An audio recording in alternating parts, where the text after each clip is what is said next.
FEA, parce que c'est une nouvelle fonction très singulière qui a été créée par l'association. Donc, est-ce que vous pouvez nous en dire quelques mots, s'il vous plaît? Oui. Donc, tout d'abord, bonsoir et merci à tout le monde d'être venu. Et c'est extrêmement important et votre présence le prouve. Donc, merci. Et, par rapport aux caméras qui est derrière vous, oui, c'est notre chaîne télé, Web TV, qui filme et qui retransmet en direct sur notre chaîne. Donc voilà. Et en l'occurrence, pour le public, ne vous inquiétez pas, la caméra elle est vraiment fixe sur la scène. Donc si vous voulez pas être filmé, vous êtes pas filmé de toute façon. Voilà, tout simplement. Mais ceux qui veulent être filmés, il y aura pas de problème aussi. Vous pourrez être filmé si besoin. Merci d'avoir clarifié. C'est bien comme ça, on est tous. Tout le monde est d'accord. C'est bon. Voilà. Alors, vous m'avez posé la question par rapport au rôle des médiateurs FEA. Mais tout d'abord, en fait, FEA, je pense que, comme ça a été expliqué par la présidente et comme vous l'avez expliqué, donc c'est une association qui est là, qui milite pour l'égalité femmes-hommes. Donc, déjà, moi, j'ai rejoint l'association, en fait, à la suite d'une émission. Et après, Sorena m'a appelé et c'est tout naturellement qu'en fait, moi, j'ai répondu oui parce que j'ai toujours été dans ce combat-là. Et là, être dans une structure, dans une association avec des gens aussi investis, aussi conscients, donc c'était tout bénef, quoi. Donc voilà. Et alors, qu'est-ce qu'on fait? Qu'est-ce qu'on fait? Voilà, c'est ça la question. Qu'est-ce qu'on fait? On fait énormément de choses, en fait. Et en tant que médiateur, donc, la première chose, en fait, quand on arrive en tant que médiateur, en fait, on est formé.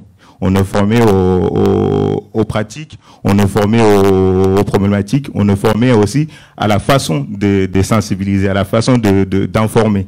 Donc, comme je dis, on est formé. Donc, on est formé sur tout ce qui était le problème lié au sexisme, les problèmes liés aux stéréotypes, les problèmes liés à l'excision féminine, les problèmes liés au mariage précoce et mariage forcé aussi, parce que beaucoup d'entre nous, en fait, souvent, c'est comme une sorte de légende, en fait. C'est-à-dire, on est là, on se dit, ben non, c'est bon, c'est fini, ça.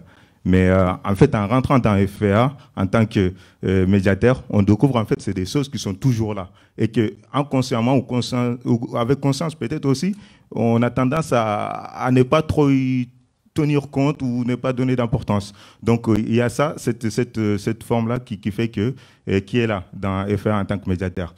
Après, le rôle même du médiateur de FEA, comme je vous ai dit, c'est sensibiliser, c'est réveiller les consciences, c'est montrer aux gens qu'il y a une problématique, et cette problématique-là, elle mérite d'être débattue, elle mérite d'être connue, elle mérite des solutions. Et je pense qu'il y a des solutions, sincèrement. Et voilà, c'est ça aussi le rôle du médiateur. Donc, on sensibilise, on informe, et avec les techniques qu'on a appris, les techniques de sensibilisation, les techniques d'animation, à travers différentes plateformes, à travers différents moyens, c'est-à-dire on le fait autant en présentiel que par les réseaux, parce que comme vous le savez tous, et c'est pas un scoop, avec la Covid, il fallait bien s'adapter, et on s'est incroyablement bien adapté, parce que malgré ça, nos activités, nos sensibilisations, nos réunions ne se sont pas arrêtées, en fait. Donc, on a trouvé de nouvelles moyens de sensibiliser à travers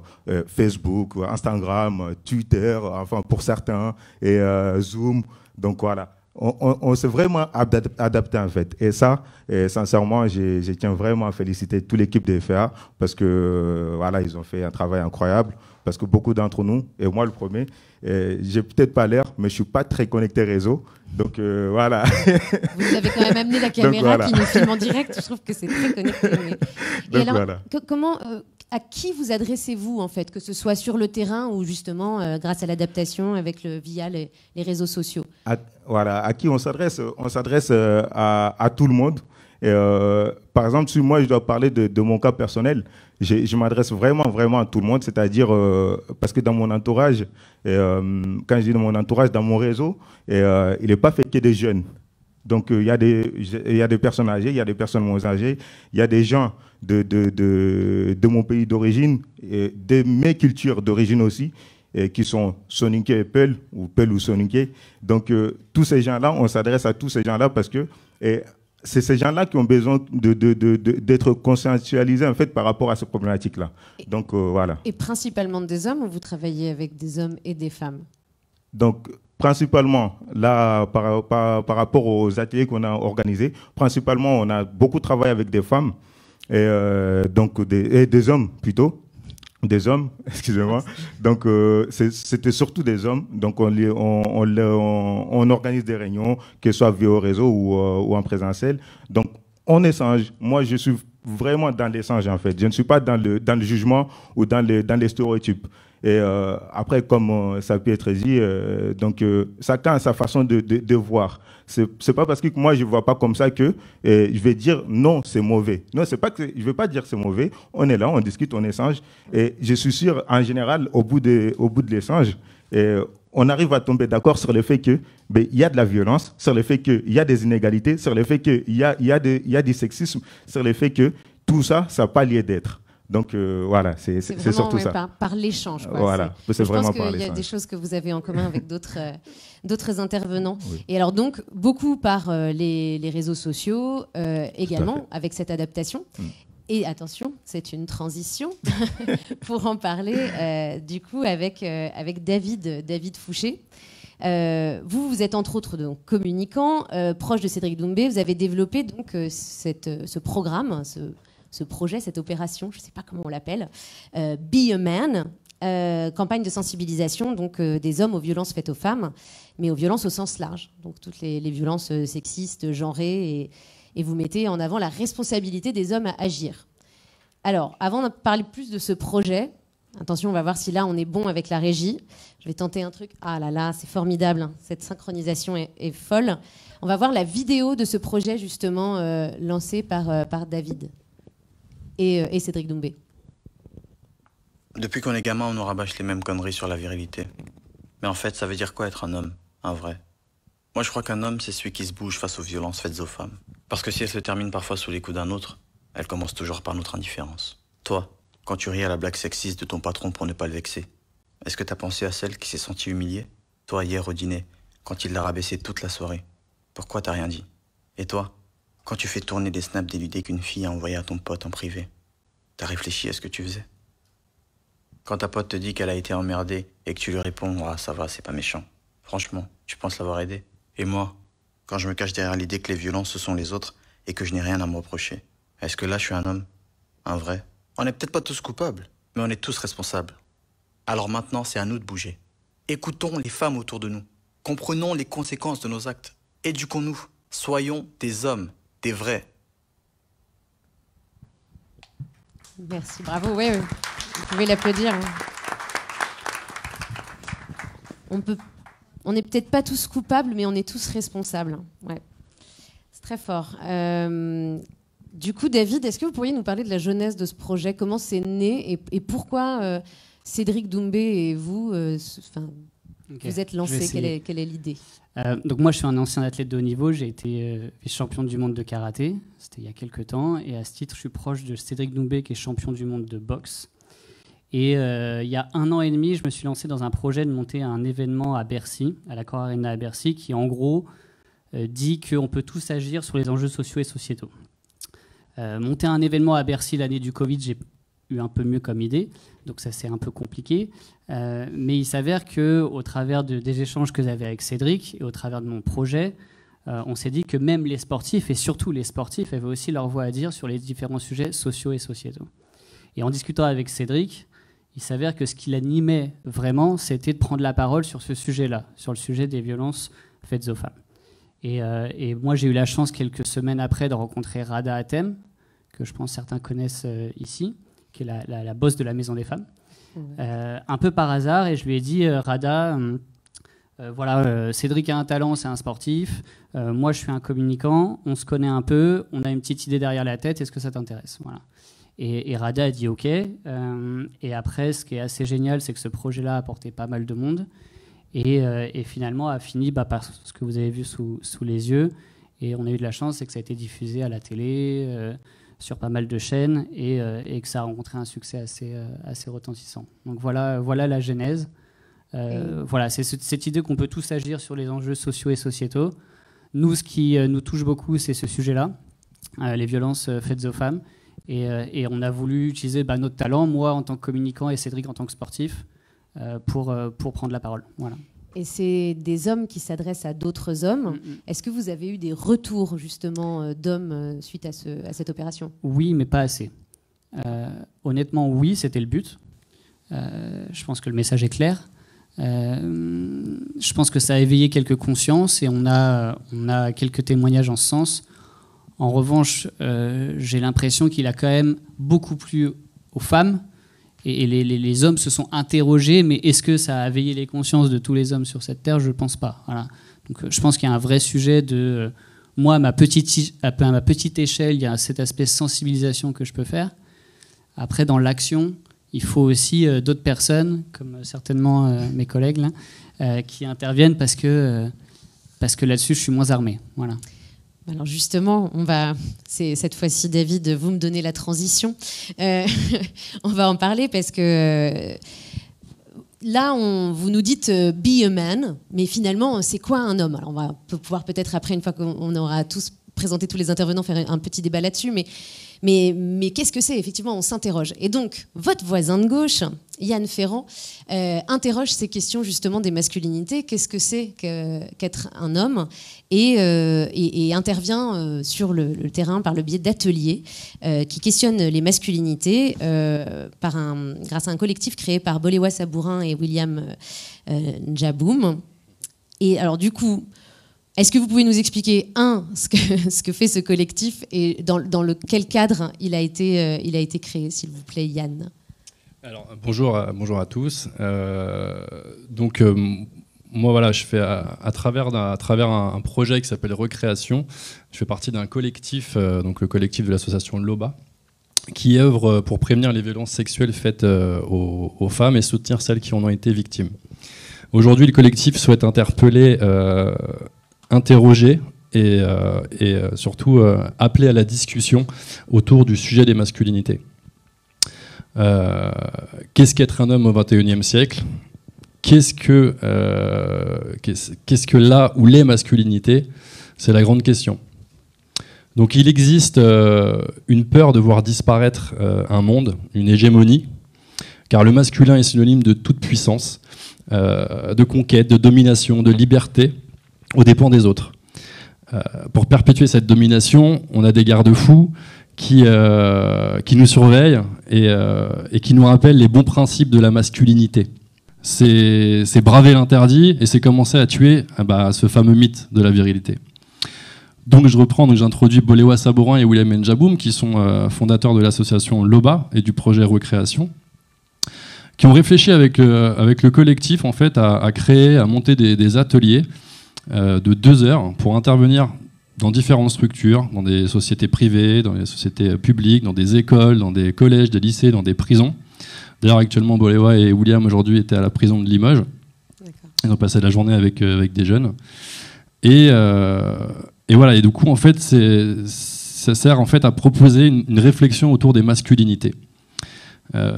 L'idée étant de proposer des ateliers de 2 heures donc, en tant que facilitateur afin de nous questionner sur les masculinités sous l'angle de la vulnérabilité. Et un peu comme nous en parlait Ibrahima tout à l'heure, c'est pas une formation, c'est vraiment un échange, Alors, un partage. On est facilitateur, on n'est pas formateur, on est là juste pour être bienveillant, que les gens respectent, que tout le monde puisse prendre la parole et surtout s'entraider, parce qu'on sait tous que la prise de parole en public est une peur très longuement partagée dans la société. Donc du coup, on est là pour échanger, justement partager en fait. En gros, l'objectif, c'est de proposer à ces groupes-là un espace et un temps pour discuter ensemble sur ces sujets de masculinité. Donc, ces ateliers consistent en fait à réunir un public volontaire, ou pas, ou moins, et de les amener à réfléchir ensemble. Donc, de réfléchir avec eux. Et je sais, un public pas volontaire, pardon. Ça en fait, si tu veux, si vous voulez, je pars du principe que dans certaines sociétés, si ce projet-là, par exemple, est acheté par une société, qu'ils ont envie de nous voir arriver, il y a certaines personnes qui vont être dans le public et qui vont être là en mode oh là là, j'ai pas envie de parler de vulnérabilité, moi je suis un fou, je suis invulnérable, je suis comme ça, et en fait je me bouge pas. Je suis au boulot aussi. Ouais, c'est ça, il va falloir que le monde. Donc c'est pour ça qu'à la base, ce projet-là, il est fait pour travailler avec des hommes, mais aussi des femmes. Enfin, c'est ouvert, clairement. Oui, parce que le principe au départ, c'était des ateliers plutôt non mixtes, plutôt exclusivement composés d'hommes, mais vous le faites aussi des ateliers mixtes, hein, c'est ça? Oui, c'est ça. D'accord. Et vous avez des exemples ou des retours parfois, enfin, quand on a préparé, on a un peu parlé de ce qui se passait. Mon cher voisin, c'est un projet qui est en train de se construire. Donc Boléwa et William interviennent, eux, pour l'instant, en duo dans des sociétés, en prison, dans des écoles. Et donc on a des retours par rapport à ce que eux, ils ont vécu. Donc en l'occurrence, on a des retours sur ce qui s'est passé dans une prison pour jeunes, où là, il disait, c'est quand même incroyable que cette question, en fait, ils se la posent pas du tout. Et du coup, en fait, ce qu'ils ont trouvé intéressant là-dedans, c'est d'arriver à se dire, mais au bout de 2 heures d'échange, on a semé quelques graines avec 2-3 personnes, même les plus isolées, parce qu'en prison, j'imagine que je sais pas combien de temps ils vont y rester, mais en tout cas, s'ils ressortent, voilà, ils ont eu cet atelier-là qui les fera aussi un peu réfléchir. Et du coup, ça amène, si vous voulez, des questionnements qui sont assez du jour, enfin qui sont assez ludiques. Oui, pour le coup. Parce qu'on n'a pas vraiment la réponse sur ce que c'est que les masculinités, malheureusement. Spoiler alert, la réponse n'arrivera pas ce soir. Mais en tout cas, de la questionner déjà, c'est le premier chemin, en fait, parce que c'est ce que disait aussi Ibrahima tout à l'heure. En se formant, il a découvert que des choses qu'il pensait qui n'existaient plus existaient encore. Et effectivement, en prison, on peut aussi ne pas se poser ces questions-là. Merci beaucoup. Je vous en prie. Et alors, notre dernier intervenant Noël, Agossa, alors vous avez vécu un drame qui a déclenché votre engagement, c'était l'assassinat de votre nièce Aïssatou, et vous avez monté du coup l'association des familles de victimes de féminicide en 2019. Je me dis que c'est fou qu'elle ne date que de 2019 en fait, cette association. Enfin, je trouve ça génial que vous l'ayez montée. Pardon, je sors de mon propos, mais je me dis que c'est quand même pas non plus récent comme problème et que voilà, qu'il n'y ait pas eu encore d'association comme ça, c'est assez dingue. Donc bravo et merci de l'avoir fait.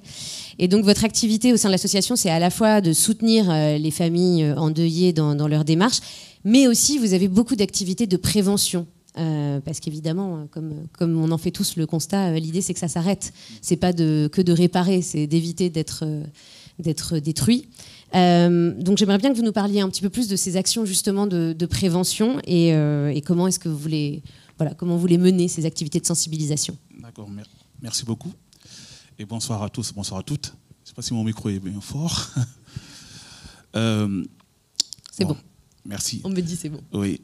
Donc effectivement, il y a tant dire, tant faire actuellement par rapport au féminicide.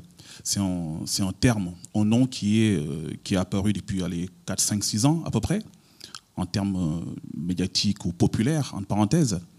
Mais hélas, les féminicides, en tout cas le meurtre d'une femme par un homme, date depuis que la Terre est Terre, hein, comme on dit, depuis le temps des temps. Malheureusement, aujourd'hui, on est dans un système où on parle de système patriarcal, de féminisme, etc., etc. Mais on oublie souvent qu'on parle de vie humaine avant tout. On parle de violences faites aux femmes.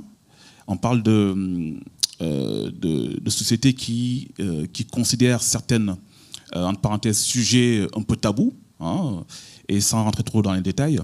Et donc il est vrai que mon engagement en tant qu'homme, parce que le sujet principal, c'est les hommes qui s'engagent pour l'égalité entre les femmes et les hommes, mais je dirais aussi c'est un engagement pour humain, tout simplement. Voilà, c'est avant d'être engagé, je suis quand même comme tous mes camarades ici, comme tout le monde, je pense. Tout simplement, je vais me mettre là parce que voilà, excusez-moi. Un engagement pur et simplement humain. Et donc moi, quand ma nièce a été tuée, elle avait 21 ans, hein, vous imaginez, donc c'est vraiment, elle sortait à peine de l'adolescence, elle rentrait dans la vie active. Et son ex-compagnon, son ex-copain, petit ami, avait 20 ans, donc un an de moins, et ils sont connus au collège. Voilà. Donc tout le cheminement plus tard, en termes de sensibilisation, information, joue beaucoup, parce qu'en fait, on parle d'hommes et de femmes, mais aussi on doit parler aussi de garçons et de filles. Hein, donc, depuis l'enfance, il y a beaucoup de choses, beaucoup de chemin à faire à ce niveau-là. Donc, c'est un combat, en fait, pour l'égalité entre les femmes et les hommes. C'est un combat aussi pour préserver la vie, avant toute chose, parce que aujourd'hui, il y a beaucoup d'associations qui combattent les violences faites aux femmes, qui sont pour l'égalité entre les femmes et les hommes. Mais peu, en tout cas l'AFVF, hein, l'Association des familles des victimes de féminicide, a été une première, en tout cas en France et en Europe. Et derrière, il y a eu d'autres associations qui se créent. Donc c'est une bonne chose en fait pour parler aussi de l'après-crime. On ne parle pas trop de drame parce que ce n'est pas un drame, c'est un crime, avant toute chose.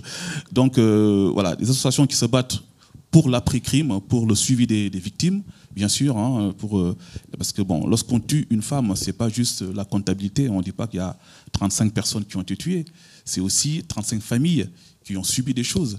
Donc le nombre n'est pas limité, et aujourd'hui, on ne parle pas que de ces chiffres-là, nous on parle aussi de reconstruction pour ces familles qui ont été victimes, donc les enfants qui sont, s'il y a des couples qui ont des enfants, mais aussi les parents, les frères, les sœurs, etc., etc. Donc, il y a un engagement derrière qui est aussi primordial, qu'on oublie très souvent. Hein. On parle souvent de prévention, de bracelets électroniques, etc., etc., mais on ne parle pas assez des familles qui sont endeuillées et qu'est-ce qu'on en fait derrière. Tout ce qui est traumatisme, etc., et suivi judiciaire, etc., etc. Donc voilà, donc nous, on a ces deux profils en termes d'engagement. Une partie vraiment de prévention pour toutes les victimes, etc., qui sont déjà victimes. Sensibilisation pour éviter qu'il y ait des victimes, bien sûr, une relation avec les commissariats, le parquet, et aussi une autre partie pour, malheureusement, les gens qui sont déjà partis. Voilà. Donc il y a une reconstruction pour certains membres des familles, mais aussi pour éviter que ces choses-là n'arrivent. Donc on parle beaucoup aux hommes, bien sûr, énormément. Je ne pourrais pas dire autant de femmes que d'hommes, mais on parle énormément aux hommes et énormément aux garçons. Oui. Et j'ai une question, est-ce que, elle peut être d'ailleurs pour vous tous, mais est-ce que le fait d'être un homme a pu vous être reproché dans votre engagement ? Beaucoup, énormément, énormément, parce que c'est un milieu de base féministe. On dit que pour lutter contre les violences faites aux femmes, à la base, il faut être féministe. Ça, c'était le début, honnêtement. On a fait des marches, on a fait des manifestations, on a fait pas mal d'événements, pas mal de choses. Mais bon, naturellement, ce côté un peu un garçon qui est dans ce milieu, c'est un peu compliqué pour certaines, entre parenthèses. Et pourtant, on a fait avancer les choses, hein, parce que c'est pas évident, c'est pas aisé pour moi, en tout cas, d'être un homme dans des structures, dans le débat féminin, entre parenthèses. Et pour moi, je dis encore, c'est pas un débat féminin, c'est un débat sociétal. Voilà, hein, humain, comme vous voilà, disiez tout à l'heure. On parle pas assez de ce côté humain de vie. Voilà, donc pour moi, je pense que tous les hommes, et j'invite beaucoup les hommes à s'engager dans cette lutte parce que voilà, ça concerne tout le monde. Ça concerne vraiment tout le monde. Merci beaucoup. Et vous avez eu, vous aussi, ce genre de reproches parfois qui vous ont été formulés ou pas nécessairement? Mais oui, franchement, c'est pas du tout facile. Ouais. C'est pas du tout facile, en fait. Dans mon cas, moi, ça n'a pas été facile parce que pour plusieurs raisons. Ça n'a pas été facile parce que je suis un homme. C'est-à-dire, quand j'arrivais dans un assemblée où il y avait, en majorité, en général, c'était des rassemblements en majorité femmes. Tout ce que je disais, d'ailleurs, avant juste de rejoindre FAA, on avait fait une conférence, enfin un échange, et c'était en majorité femmes. Et d'ailleurs, j'étais le seul homme à intervenir. Mais tout ce que je disais, les femmes et les filles qui étaient présentes, elles estimaient que je n'étais pas légitime en fait pour exposer ça, et que quand je l'exposais forcément avec des arrière-pensées. Et chose que je dis, mais qui est fausse, parce que déjà, vous ne pouvez pas savoir ce que j'ai en arrière-pensée. Et deuxième chose, en fait, c'est pas un combat des femmes ou d'hommes, en fait. C'est un combat, comme vous avez dit, et comme les collègues l'ont dit, c'est la société, ça nous concerne tous. C'est pas question de sexe ou de genre ou de couleur ou de religion. Et voilà. Et là où j'ai dit que c'était compliqué pour moi, parce que aussi dans ma communauté ou dans mes communautés, le fait de venir avec des combats comme ça n'a pas été toujours bien vu, parce que, comme on dit, mais toi, t'es musulman ou t'es pas musulman? Ben oui, je suis musulman, mais en même temps, ma religion, elle m'appartient, j'en fais ce que j'ai envie d'en faire. Et puis, t'es africain ou t'es pas africain? T'es Peul ou t'es pas Peul? T'es Soninké ou t'es pas... En fait, il y a toujours des questionnements par rapport à la légitimité de cet engagement, en fait. Donc, mais je pense que tous les hommes qui sont là et toutes les personnes qui sont là, ils ne sont pas arrêtés à ces questionnements-là. Et j'encourage à chacun, et chaque homme et chaque personne, d'ailleurs, de ne pas s'arrêter à ces questionnements et à ces freins, entre guillemets. Oui, parce que là, on voit bien que la masculinité, finalement, ou les masculinités, du coup, c'est quelque chose de très social. Et la société, elle change tout le temps et elle change en fonction de là où on se trouve, parfois du pays ou même de la région où on se trouve. Ça change en permanence. Donc, effectivement, c'est pas facile, mais bravo, messieurs. Est-ce que vous avez des questions dans le public? Pas de questions. C'est toujours hyper dur de poser la première question, je sais. Donc, il faut juste se lancer et puis... Non, personne? Ah, super, formidable. Alors, il ne faut pas hésiter à parler très fort parce qu'on n'a pas de micro pour le public, mais où on a un micro pour le public parce qu'on a un Noël très généreux. C'est une question qui vise particulièrement toi, Yann. Tu parlais de penser les masculinités sous l'angle de la vulnérabilité. Et j'aurais voulu que tu développes sur comment reconstruire ou penser ces masculinités en collectif avec j'imagine, des garçons qui ne sont pas... nécessairement peut-être sensibilisés à la question ou qui ont peut-être jamais pensé ces questions-là. Donc voilà, si vous pouvez détailler ou... Alors détailler, je vais faire de mon mieux. Repenser les masculinités. On parle de vulnérabilité. Aujourd'hui, le synonyme, c'est la faiblesse, quoi. On est faible, on n'est pas un homme, on n'a plus de virilité. Du coup... c'est difficile, je pense. Alors, dans un groupe d'hommes, cette question gêne peut-être au début beaucoup. Via nos ateliers, en fait, on permet, si tu veux, je te tutoie, excuse-moi. On se permet, en fait, via l'atelier, on va faire travailler les gens, donc le public, soit des hommes ou des femmes, via un système de photolangage où en fait, on va libérer la parole en commençant par ça. Donc les gens en fait se concentrent sur les photos qu'on a mis sur le mur et chacun va pouvoir commencer à prendre la parole. Derrière ça, en fait, les formateurs, donc entre guillemets les bêta-formateurs et les bêta-facilitateurs, parce qu'on n'est pas formateurs, on va se mettre à nu entre guillemets devant le public en racontant des anecdotes de notre vie, de ce qui s'est passé par exemple dans une relation avec une fille. Enfin voilà, on va vraiment y aller pendant 5 bonnes minutes. Du coup, ça va mettre en confiance ou ça va effrayer peut-être le public. Mais l'idée, c'est commencer déjà à libérer la parole de cette façon. Et là, en fait, on voit que les bras se décroisent un petit peu. Tiens, lui, il est en train de le faire, quoi. Il est carrément en train de le faire, là, devant nous. Et ce qui est cool, c'est qu'on est deux. Donc, il y a aussi d'autres anecdotes qui n'ont rien à voir en fonction d'où tu viens, de la religion que tu as, qui tu es, la couleur que tu as. Et c'est ça qui est assez sympa, c'est que tout le monde se sent inclus là-dedans.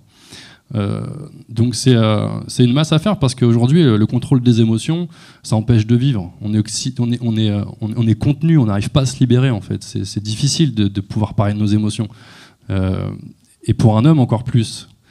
Donc du coup l'idée de parler de vulnérabilité c'est commencer à lâcher un petit peu et c'est pour ça qu'au début ces groupes-là, et je reviens sur ce que tu disais sur le combat féministe, nous en tant qu'hommes c'est un peu des fois difficile pour les femmes de l'accepter parce qu'on est des hommes. En fait, le but de ces projets-là, de ces ateliers-là, c'était à la base de faire ça qu'avec des hommes pour éviter justement qu'il y ait des interactions et que les hommes ne puissent pas se libérer.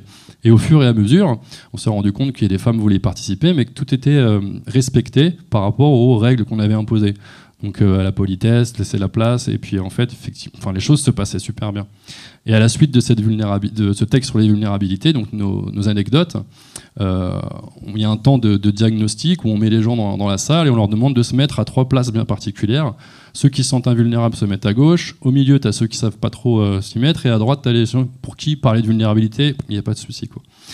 Donc les gens se mouvent dans l'espace, c'est assez sympa. Et après, on re-questionne en fait les gens qui se sont placés en disant mais t'es sûr que t'es à la bonne place? Tu penses pas que tu pourrais changer? Puis bref, les gens changent ou pas. Et en fait, après, petit à petit, on crée des petits groupes et on fait un temps de diagnostic. Et là, pendant une demi-heure, en fait, on se pose avec le public et on réfléchit sur 3 questions sur pourquoi c'est difficile d'être vulnérable en société, pourquoi ça ne l'est pas, qu'est-ce qui est facile, et une 3e question sur il y a des choses, je ne sais pas du tout quoi en penser, et finalement, qu'est-ce que je fais avec ça, quoi. Donc on est là pour vraiment échanger, et nous aussi on apprend tout le temps, enfin, clairement on n'est pas là pour former, on est vraiment là pour faciliter et se sentir à l'aise avec ça. Moi personnellement, sur mon tempérament et qui je suis un féministe dans l'âme parce que j'ai été élevé par des femmes et que j'ai toujours fait chier entre guillemets mes potes quand je parlais avec eux de discussions en soirée. Ils me disaient mais Yann, arrête, c'est trop dur pour moi, c'est bon. Donc j'arrivais jamais à passer des soirées avec tout un groupe, quoi. Moi je parlais de mes émotions mais ça embêtait tout le monde. Donc voilà, enfin, je sais pas si j'ai répondu à ta question. Mais... Très bien, merci. Super, merci beaucoup. Alors malheureusement, on est hyper contraint par le temps, donc c'est hyper frustrant parce que vous avez encore beaucoup de choses à nous dire. Mais si vous voulez en savoir un petit peu plus sur un cocktail après, vous aurez l'occasion d'en parler. Et en plus, toutes les informations de chacun seront sur la page Facebook de FEA, donc vous pouvez retrouver et interroger chacun. Merci beaucoup, messieurs. Je suis désolée, on est obligé de déjà changer, mais c'était des échanges forts. Et je pense que on part tous avec l'idée de be a man, mais questionne quand même ce que ça veut dire. Et puis, on continue à montrer l'exemple. Merci. Alors, je vous laisse sortir peut-être par la coulisse. Et oui, applaudissez-les, merci. C'est derrière le rideau. Il y a des escaliers. Parce que comme ça, je vais pouvoir accueillir par l'autre côté. Ou vous passez par où vous voulez. Écoutez, c'est pas grave. Tout va bien. Alors, on va passer maintenant à la 2e table ronde. Parce que, donc, on parlait des violences. Là, comment est-ce qu'on lutte contre les violences en sensibilisant? Parfois, on n'a pas le choix, comme on le disait, de devoir fuir les violences. Mais en même temps, même si pour survivre, il faut partir, le chemin, il est parfois impensable, quand même. Il n'y a que celles et ceux qui l'ont vécu qui peuvent comprendre. Et puis, la violence à laquelle on essaye d'échapper, parfois, s'ajoutent d'autres violences invisibles, mais bien présentes. Donc, on va en parler maintenant. Ah, super! On a c'est génial! Une organisation complètement dingue. Super! Merci beaucoup pour ce petit moment Covid, mais qui est malheureusement nécessaire. Donc voilà, on va parler des pratiques violentes qui sont faites aux femmes, les mariages forcés ou précoces, les mutilations génitales, en particulier dans les parcours d'asile. Et du coup, j'accueille Camille Désert, qui travaille à l'OFPRA, donc l'Office français de protection des réfugiés et apatrides. J'imagine que vous le saviez tous, mais au cas où. Elle est adjointe à la chef de division Amérique Maghreb et chef de file du groupe thématique Violences faites aux femmes. Camille, je vous laisse vous installer, merci beaucoup. Ensuite, Sorna Falba, que vous connaissez tous ici, qui depuis des années travaille dans le domaine des violences faites aux femmes, violences de genre en France et en Afrique. Et puis c'est l'une des chevilles ouvrières de la FEA et qui œuvre quotidiennement et grâce à qui on a cet événement ce soir. Ensuite, j'invite Assatou Baldé à nous rejoindre. Elle est interprète en peul guinéen et soussou. Et elle est également co-responsable de l'association Dialogue F qui accompagne les femmes guinéennes victimes de violences.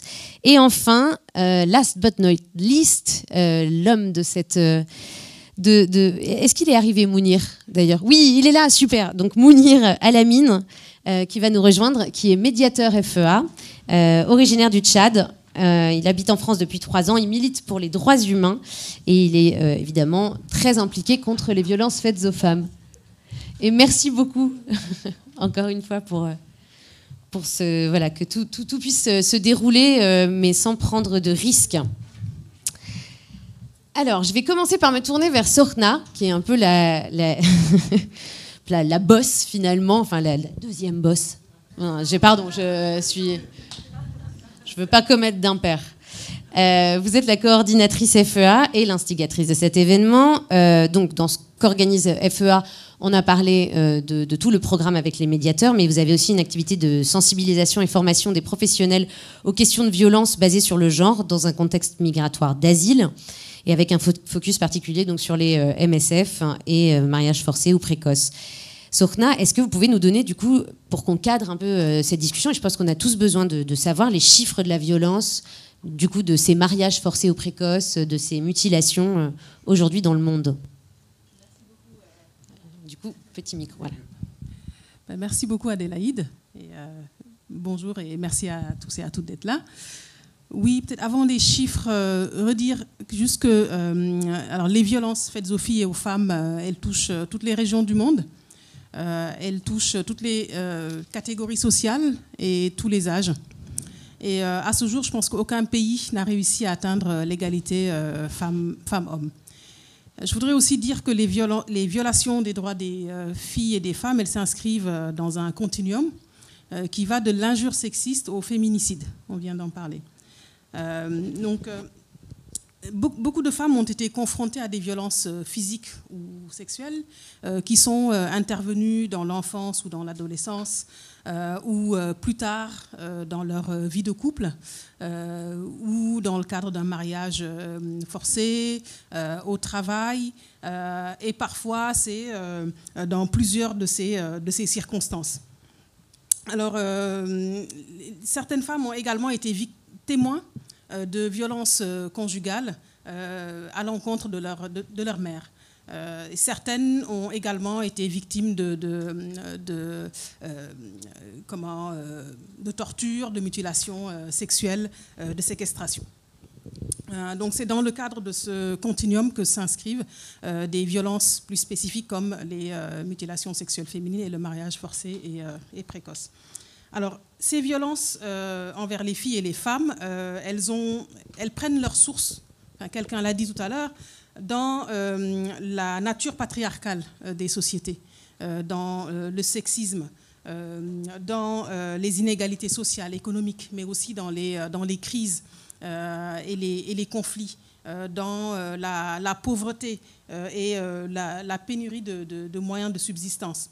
Mais également dans la dépendance économique des femmes, dans le manque d'éducation, les normes culturelles et également l'acceptation de la violence à l'égard des femmes. Alors oui, pour en revenir aux chiffres, dans le monde, 35%, donc c'est un peu plus d'une femme sur trois, qui a été victime de violences sexuelles ou physiques à un moment donné de sa vie. Donc ça, c'est sans compter le harcèlement sexuel. 200 millions de filles et de femmes qui sont victimes de mutilations sexuelles féminines, et chaque année, c'est 3 millions de plus qui risquent d'être excisées. 650 millions de femmes qui ont été mariées enfants, et chaque année, 12 millions de filles sont mariées avant leurs 18 ans. Donc, et ça représente 23 filles toutes les minutes qui risquent d'être mariées avant ces 18 ans. Et également, on compte 5000 victimes de crimes d'honneur.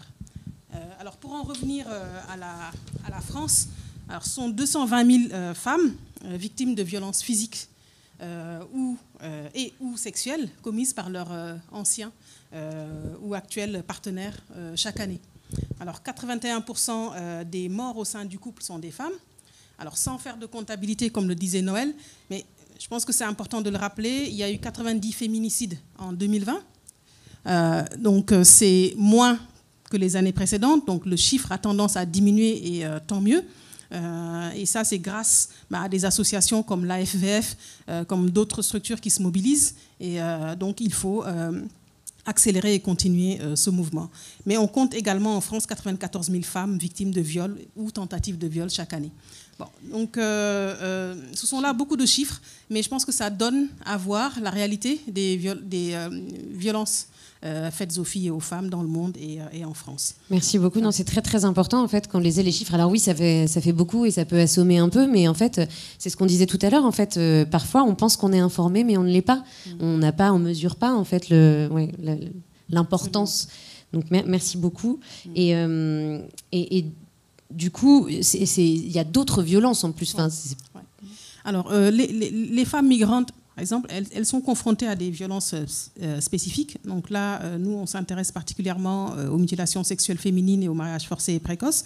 Alors, en France, aujourd'hui, il y a 125 000 femmes 125 000 femmes qui vivent en France, qui sont victimes, qui ont subi une mutilation sexuelle une mutilation sexuelle. Donc c'est 125 000 femmes en France qui vivent avec les conséquences d'une mutilation. Okay. Effectivement. Donc ça, c'est les chiffres de 2019 et on estime pour le mariage forcé et précoce que 70 000 mineurs sont à risque donc de subir un mariage forcé et précoce. Donc je ne vais pas entrer forcément dans le détail de l'excision parce que peut-être que le temps ne nous le permet pas, mais juste rappeler qu'en France, l'excision et le mariage forcé et précoce sont des crimes, que ces deux pratiques sont punies par la loi. Alors aujourd'hui, il y a beaucoup de femmes qui quittent leur pays pour chercher une protection dans des pays où leurs droits peuvent être respectés et reconnus. Parce que en plus pour ces femmes-là, en plus des violences subies dans les pays d'origine, elles risquent aussi des violences sur le chemin de l'exil et parfois quand elles arrivent en France. Parce que quand elles arrivent, elles sont dans une situation de précarité qui fait que parfois on va leur proposer par exemple un logement contre des services sexuels ou bien un logement contre du travail domestique, etc. Donc elles continuent d'être précaires et vulnérables même quand elles sont arrivées en France. Et ça, c'est du coup ce à quoi est confronté l'OFPRA, puisque vous, c'est votre métier de recueillir toutes les demandes, instruire et ensuite décider toutes ces demandes d'asile. Dans la Convention d'Istanbul, qui est donc la première convention au niveau pan-européen à régir les violences faites aux femmes et qui a été signée par la France en 2014, tout ça paraît tellement récent, mais au moins c'est fait. Il est demandé aux signataires de repérer les vulnérabilités chez les demandeuses d'asile pour mieux prendre en compte la question du genre, justement, et de protéger les femmes en particulier. Donc, dans la mission de l'OFPRA, vous devez identifier ces vulnérabilités. Est-ce que vous pourriez nous expliquer qu'est-ce que ça veut dire ? Parce qu'on a parlé de vulnérabilité tout à l'heure avec les hommes qui montrent leur vulnérabilité. C'est pas du tout le même genre de vulnérabilité, parce que là, c'est un terme administratif, juridique, qui désigne quelque chose. Et je voudrais bien que vous nous aidiez à le définir, si c'est possible. Donc, bonjour à tous. Donc, je vais faire bref, mais je vais quand même rappeler juste très brièvement les fonctions de l'OFPRA, parce que peut-être certains, je sais que certains sont des grands habitués de la maison, mais pas tous. Donc l'OFPRA, c'est l'Office français de protection des réfugiés et apatrides. On est un établissement public indépendant, certes sous tutelle du ministère de l'Intérieur, mais notre indépendance est réelle. Et nous sommes chargés en fait de prendre des décisions donc juridiques très importantes concernant en fait toutes les demandes d'asile qui sont déposées en France et en Outre-mer, et également de protéger les personnes bénéficiaires d'une protection internationale. C'est-à-dire que l'OFPRA va continuer en fait à suivre les personnes protégées en leur assurant en fait la délivrance des actes d'état civil, puisqu'ils ne peuvent plus faire appel à leurs autorités d'origine, et également de les accompagner dans toutes leurs démarches administratives. On fait office de mairie en fait. Donc effectivement, donc, le mariage forcé et précoce, les violences conjugales et aussi les mutilations sexuelles féminines sont un motif de demande d'asile pour toutes les femmes de tous les continents. Et c'est un motif donc, qui est recevable et que l'on va instruire à l'office. Donc, c'est quoi le pourcentage à peu près de demandes liées à ces questions ? Il n'y a pas de statistiques. Comme vous le savez, en France, on est... Enfin, voilà, il y a une grande protection des données, donc il n'y a pas de statistiques par motif. Néanmoins, il y a un tiers de femmes qui sont demandeuses d'asile. Donc ça donne déjà un certain ordre de grandeur. Et principalement, les femmes seules sont du continent africain. Les femmes en couple viennent d'autres zones géographiques. Et si vous voulez un autre chiffre aussi, l'Office actuellement protège, c'est le seul statistique qu'on a en fait, c'est le nombre de fillettes, donc de mineurs en fait, que l'on protège au titre de l'excision en fait, qui ont un risque de mutilation sexuelle féminine en cas de retour dans leur pays. d'origine. Et on a plus de 12 000 fillettes actuellement, principalement du Mali, de Guinée et de Côte d'Ivoire. Et donc là, qui ont une autorisation, qui sont reconnus réfugiés et qui restent en France et qui ne risquent plus du coup l'excision. Exactement. Okay. Elles sont sous la protection de la France et donc par ce biais-là, voilà, les parents ont pu régulariser leur situation administrative. Donc ça, c'est 12 000 aujourd'hui et vous avez, j'imagine, des demandes constamment qui arrivent. Exactement. Ouais, c'est ça. Tout à fait. Ça continue. Donc, par rapport aux vulnérabilités que vous évoquiez, par essence, en fait, tout demandeur d'asile est vulnérable. Donc, il y a des dispositifs en fait, qui existent pour tous les demandeurs d'asile. Et après, il y a des préconisations supplémentaires qu'on va mettre en œuvre justement pour toutes les questions qui relèvent de vulnérabilités objectives, qui sont les vulnérabilités faites au genre, en fait, liées au genre.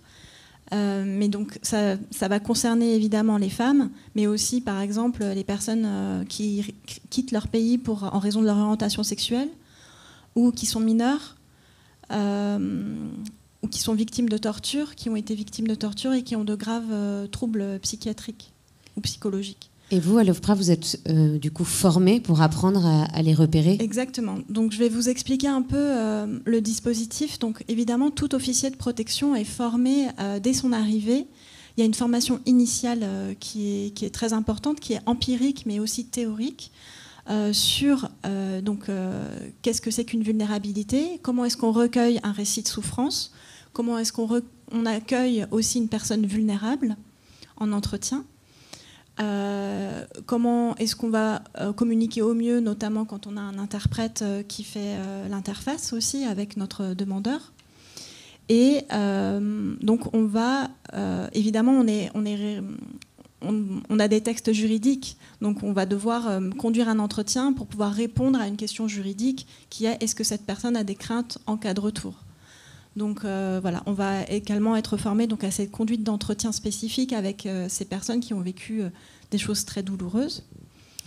Et il va y avoir également des formations continues tout au long de la vie à l'OFPRA, notamment des formations spécifiques qui vont être conduites par notre groupe de référents sur les violences faites aux femmes, où on va rentrer beaucoup plus dans le détail sur les mécanismes notamment de l'emprise dans le cercle familial, qui auront pu amener à un mariage forcé notamment, mais aussi par rapport aux violences conjugales. On va revenir également sur toutes les données un peu anthropologiques reliées aussi aux mutilations sexuelles féminines, pour comprendre aussi les sociétés, d'où viennent nos demandeurs, et voilà, sur toutes les conséquences médicales et sociales et psychologiques que ces violences engendrent. Et justement, à ce propos, est-ce que c'est, dans un parcours de demande d'asile, est-ce que c'est aisé de parler de ça? C'est des sujets tabous, c'est des sujets intimes. Parfois, j'imagine qu'on a aussi des amnésies. Ça ne doit pas être simple comment vous affrontez ces questions? Il y a plusieurs types il y a 2 dispositifs. Alors, ça fait vraiment partie de la formation initiale des officiers de protection. C'est un métier vraiment très spécifique, comme vous le comprenez. On n'est pas non plus des psychologues, donc notre place, elle est aussi différente. On n'est pas des psychologues, on n'est pas des policiers, on n'est pas là pour prendre une plainte d'une victime. Donc on explique aussi notre rôle. Notre rôle, il est différent. On est là pour prendre une décision juridique importante, mais qui se diffère de tous les autres accompagnateurs que la personne peut rencontrer dans son parcours de vie. Donc, je reprends votre question. Oui. Donc effectivement, c'est des sujets qui relèvent de l'intime, mais ça fait partie de la formation des personnes, de la formation que tout officier de protection a, puisqu'on rentre dans le parcours de vie de tout demandeur d'asile. Donc certes, ce sont des sujets qui relèvent de l'intime, notamment quand on va s'intéresser à l'histoire du couple, à la sexualité aussi. Mais c'est ce qu'on va aussi introduire dès le début de l'entretien pour la mise en confiance. Et donc on va mettre en place différentes garanties aussi de procédure qui sont ouvertes aux demandeurs. Il peut, à tout moment de la procédure, l'idéal, au plus tard la veille de l'entretien, choisir le sexe de l'officier de protection avec qui il souhaite s'entretenir et le sexe aussi de l'interprète. Donc c'est une faculté pour nous de pouvoir... on a les ressources pour nous pour avoir une femme ou un homme officier de protection. Et on va demander aussi à notre partenaire, notre prestataire d'interprétariat de pouvoir faciliter les choses à notre demande. À tout moment aussi, la personne peut être accompagnée par un tiers en entretien. Donc ça, c'est vraiment très important. Il y a des tiers qui sont habilités. Beaucoup d'associations ont fait la demande pour être habilités. Mais on va aussi, à titre individuel, pouvoir accepter d'autres tiers qui ne sont pas sur cette liste des personnes habilitées, notamment des psychologues, des psychiatres. Voilà, il faut en faire la demande auprès de la mission vulnérabilité. En tout cas, il y a vraiment une bonne prise en charge dans les textes de loi, c'est prévu. Exactement. On fait attention à ça. Il y a énormément de garanties procédurales. Et puis surtout, oui, vous parlez des garanties de procédure. On a le droit de choisir le sexe de son interprète ou des personnes qui nous accompagnent. Bon, après, peut-être ne le sait-on pas toujours. Et justement, on va en parler avec nos autres intervenants. Assatou Baldé, je me tourne vers vous parce que vous êtes devenu interprète français, peul, guinéen et soussou, un peu par hasard d'ailleurs, mais parce qu'il y avait un fort besoin dans ces langues, justement, dans les parcours d'asile, mais pas que. Vous travaillez pour une entreprise qui vous envoie en mission, dans des missions de traduction, aussi dans les hôpitaux, vous animez des groupes de parole, support téléphonique, etc. Comment ça se passe justement entre votre travail d'interprète qui est d'être très, je dirais, objective, hein, vous devez redire ce qu'on vous a dit, et en même temps parfois l'horreur de ce qu'on doit vous demander de traduire. J'imagine aussi parfois qu'il y a des difficultés à traduire exactement, faire ressentir ce qui se passe. Comment est-ce que vous vous positionnez? Est-ce que vous êtes formé, vous, pour ça, pour gérer cette situation? Bonjour à toutes et à tous. Moi, c'est Assatou Baldé. Je suis interprète et vice-présidente de Dialogue F. Le président, il est là. Thierno Diallo, qui est mon collègue de travail. Alors, en tant qu'interprète dans cette situation-là, l'entreprise qui m'envoie, déjà, on a déjà une formation de base, bien que je me suis retrouvée au hasard, vu qu'il y avait pas mal de demandes dans les langues de l'Afrique de l'Ouest. Le peul, plutôt le peul guinéen et le peul du Mali, du Sénégal, et aussi le soussou. Et moi, en tant qu'interprète, vu qu'il y a un peu plus de 5 ans maintenant que je fais la traduction,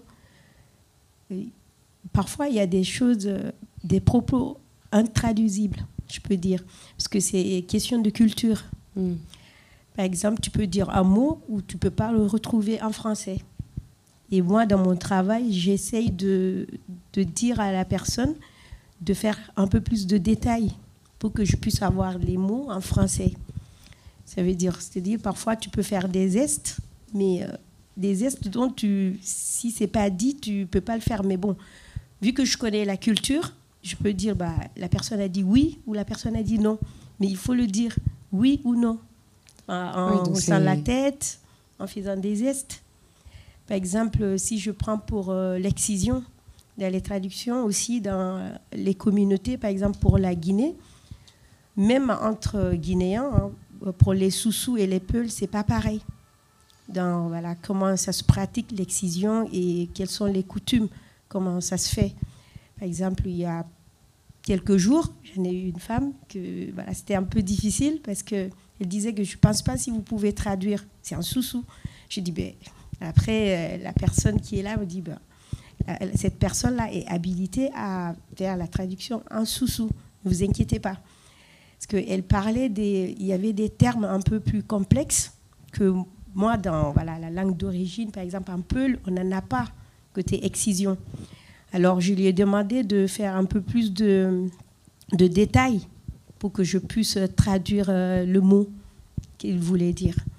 Du coup, en expliquant, en rentrant dans les détails, j'ai pu quand même trouver le mot, expliquer, dire, ah oui, c'est ça. Oui, donc c'est quand même pas mineur que de devoir traduire quelque chose qui, en plus, dans le parcours de demande d'asile, est essentiel pour peut-être avoir la décision juste. que dès le départ d'exprimer ce qui s'est passé, ce soit, quand bien même à nouveau on a surmonté tous les obstacles de l'amnésie, du trauma, enfin on les a pas surmontés, mais en tout cas on a la parole, et bien même quand on a la parole, elle n'est pas simple à dire. Enfin, je pense que c'est important quand même qu'on en ait tous bien conscience que ce parcours est c'est pas terriblement simple, semé d'embûches. parce que parfois les femmes, vu que si c'est une personne masculine qui est en face, parfois dire des choses intimes, c'est un peu difficile. Ouais. Et avant de commencer, j'essaye de mettre la personne en confiance, de dire, déjà, on te dit de tout dire, de t'exprimer.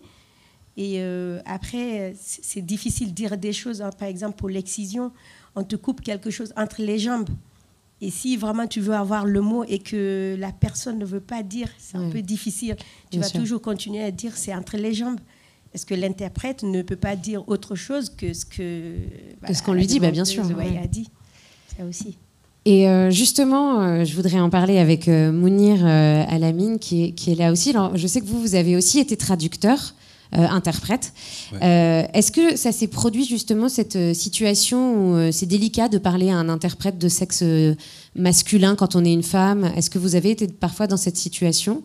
D'abord, bonjour à toutes et à tous. En fait, moi, je ne suis pas interprète au sein de l'OFPRA. Non, ça... Justement, c'est juste pour rectifier. Et du coup, quand on interprète pour les demandeurs ou les demandeuses d'asile, la situation diffère. Par exemple, pour les Tchadiens, les Soudanais et surtout les pays subsahariens, souvent, une femme ne peut pas parler aisément à un homme. D'accord. Et dans certaines de mes expériences, on m'a appelé dans une association pour traduire pour un monsieur qui était homosexuel. Et il était aussi tchadien. Et quand nous étions à table, il ne pouvait pas me dire ce qu'il sentait ou ce qu'il voulait envoyer comme message. Et là, c'est à moi, c'est mon rôle de lui mettre dans cette aisance, de lui mettre vraiment dans ce confort d'exprimer ce qu'il a à l'intérieur de lui. Donc, je lui ai dit, je ne fais que traduire. Je sais que peut-être la situation au Tchad où les coutumes, souvent c'est un peu, voilà, ce sont des sujets à ne pas parler à un homme. Mais je lui ai fait savoir que il faut parler, c'est ton histoire. Il faut que tu me dises ton histoire, que je puisse traduire. Parce que c'est à travers cette histoire-là que l'officier de l'OFPRA pourrait recueillir ton reçu. Et finalement, on a réussi, les gens petit à petit réussissent à dire ce qu'ils ont à l'intérieur d'eux. Oui, donc c'est vraiment beaucoup, on l'a déjà dit en première table ronde, mais c'est beaucoup de dialogue et beaucoup d'échanges. Et... Ouais.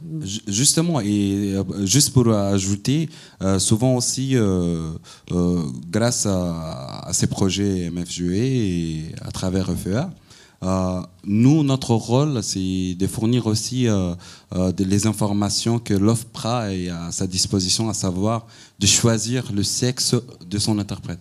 C'est ce que j'allais demander, parce que là, pour le coup, c'est important, et que vous soyez homme ou femme, mais de vraiment soutenir les femmes dans leurs besoins d'information administrative, parce qu'on n'a pas souvent l'info, en fait, qu'on peut demander un autre genre d'interprète pour pouvoir se livrer plus facilement. Donc ça, c'est ce que vous faites aussi au sein de FEA et de vos actions. Exactement, c'est fournir les informations légales. Et, parmi ces informations, il y a beaucoup de femmes qui ne savent pas. Excusez-moi. Il y a beaucoup de femmes qui ne savent pas que elles peuvent choisir le sexe de l'interprète. Malheureusement, elles ne le savent pas. Il y a d'autres aussi qui, soi-disant, ne savent pas qu'une femme qui vient avec un regroupement familial, par exemple, qu'elle a le droit de déposer une demande individuelle à elle. Et ça, elles ne le savent pas. Et nous, on est formés pour donner ces informations légales. Et juste pour être plus rapide, j'étais un jour bénévole au sein du Croix-Rouge française à Melun. Et j'ai une collègue qui était avec moi. Et un peu plus tard, elle me dit que je dois te parler de quelque chose et tout. J'ai dit, vas-y, qu'est-ce qu'il y a et tout. Et elle me dit que ça fait maintenant 3 ans que je suis en France. Je suis venu par un regroupement familial et mon mari me fait savoir que sans lui, elle ne peut rien faire. Ben oui. Justement. Et moi, c'était un choc pour moi. Parce que de base, je suis militant, je suis activiste et je suis contre les violences faites aux femmes. Et là, je lui dis que vous avez pleinement droit de demander, de déposer une demande d'asile. Et bizarrement, la femme, elle était aussi victime de mutations sexuelles féminines. Oui. Un peu plus tard, je quittais la Croix-Rouge française de Melun. Et voilà, après une année et demie, je me trouve avec elle au centre-ville de Melun. Elle criait mon nom, Mounir, Mounir. Moi, je me suis dit, pétasse, je ne vais pas payer le pass Navigo ou quelque chose. Et après, elle me dit que, bah, écoute, merci, parce que je ne savais pas cette information-là. Donc, on a beaucoup de cas comme ça, le manque d'information. Et souvent, étant interprète, je ne sais pas si mon camarade me partage cet avis, on a aussi un double rôle. C'est vrai, on interprète ce que la personne dit intégralement, mais aussi d'encourager à ce que la personne dit. Une fois, un avocat m'appelle le matin pour traduire, une avocate qui m'appelle pour traduire, c'était une femme de la Syrie, c'était une Syrienne, et cette femme-là, son mari lui pratiquait des violences, elle subit des violences en fait, elle subit des violences et tout, et son mari lui a fait savoir que, écoute, si tu déposes une plainte à la police, ils vont te retirer ta carte séjour. L'avocat essaye de lui envoyer ce message que non, ce n'est pas du tout vrai. Tu peux déposer à toi, comment dirais-je, une demande indépendante à lui, etc. Et là, je me trouve dans une situation vraiment délicate. Je traduis, mais je sens que la femme, elle ne comprend pas encore qu'elle pourrait. Et là, du coup, voilà, je dis, madame, je demandais à l'avocate de me donner juste 2 minutes. Elle me donne 2 minutes, je dis, madame, je lui ai parlé en arabe, je lui dis, madame, ne mettez pas votre vie en danger. Je suis contre les violences faites aux femmes. Si vous sentez que si vous acceptez que votre mari continue à pratiquer ces violences-là, en soi-disant que sans lui, elle ne pourrait pas vivre en France ou elle ne pourrait pas être protégée, c'est faux. Et voilà, finalement, on a gagné. Elle a reçu ses 15 jours. Parfois, il faut aller un tout petit peu au-delà de ce qu'il y a écrit sur la règle. Je ne sais pas si je devrais dire ça devant vous. Non, mais c'est les exemples qu'ils nous ont donnés. Ça a l'air d'être la réalité, mais c'est important. Peut-être que vous voulez réagir. Ce qui reste en box est complètement confidentiel. D'accord, très bien. Donc c'est autorisé. On a quelques minutes pour les questions. Est-ce que vous avez des questions? Oui, une question du... Bonjour à tous. Je suis Mama Doucouré. En fait, je voulais juste apporter un peu d'eau à votre moulin. En fait, je suis, entre autres, j'ai été militante au GAMS, le groupe de femmes contre les mutilations sexuelles et les violences faites aux femmes. Et donc, ce que je voulais dire par rapport à l'interprétariat, il y a aussi une chose, c'est que souvent, par rapport aux mutilations sexuelles, les femmes elles-mêmes ne savent pas précisément ce qu'on leur a fait. Elles savent qu'on leur a coupé quelque chose, mais elles ne savent pas précisément. Et même le terme pour parler de l'excision, il y a, enfin alors moi je parle soniqué. Un soniqué par exemple, c'est on t'a rendu propre, on t'a rendu pur. Voilà, kutunde, on a coupé, mais on ne sait pas vraiment ce qu'on a coupé. Et donc je pense que ça aussi, de décrire ce qui nous est arrivé, ça peut paraître compliqué aussi pour merci beaucoup d'avoir remis les choses au clair et d'avoir ajouté cette eau à ce moulin. Ouais. Oui, je suis élue aux droits des femmes, à la lutte contre les violences faites aux femmes et à la lutte contre les discriminations. Voilà. Merci beaucoup. Je récupère celui-là.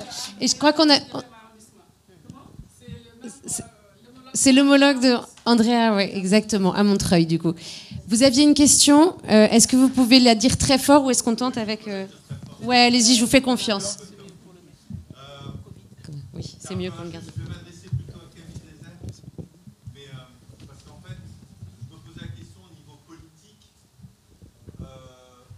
La mention, par exemple, justement, des femmes qui ne sont pas forcément conscientes J'ai appris récemment, par exemple, qu'en Égypte, on parle de 90-95% des femmes qui sont excisées, qui découvrent très tardivement qu'elles ont été excisées. Est-ce que vous avez des retours auprès de l'État, puisque vous êtes en première ligne, pour constater, au moins d'avoir les témoignages? Est-ce qu'il y a des démarches qui sont faites chez vous pour essayer de les détecter pour celles qui ne sont pas forcément au courant? Qu'est-ce qui se passe également au niveau, par exemple, des unités médico-judiciaires spécialisées dans les violences faites aux femmes? Je crois, d'après ce que j'ai cru comprendre, qu'il y en a une sur l'Île-de-France. Pourquoi est-ce qu'il y en a si peu? Quel est le rôle au niveau politique? C'est-à-dire, vous, en tant qu'antenne en première ligne, est-ce que vous avez une prise quelconque là-dessus, avec le politique, avec des retours, avec des rapports, avec... Merci pour cette question. Merci beaucoup.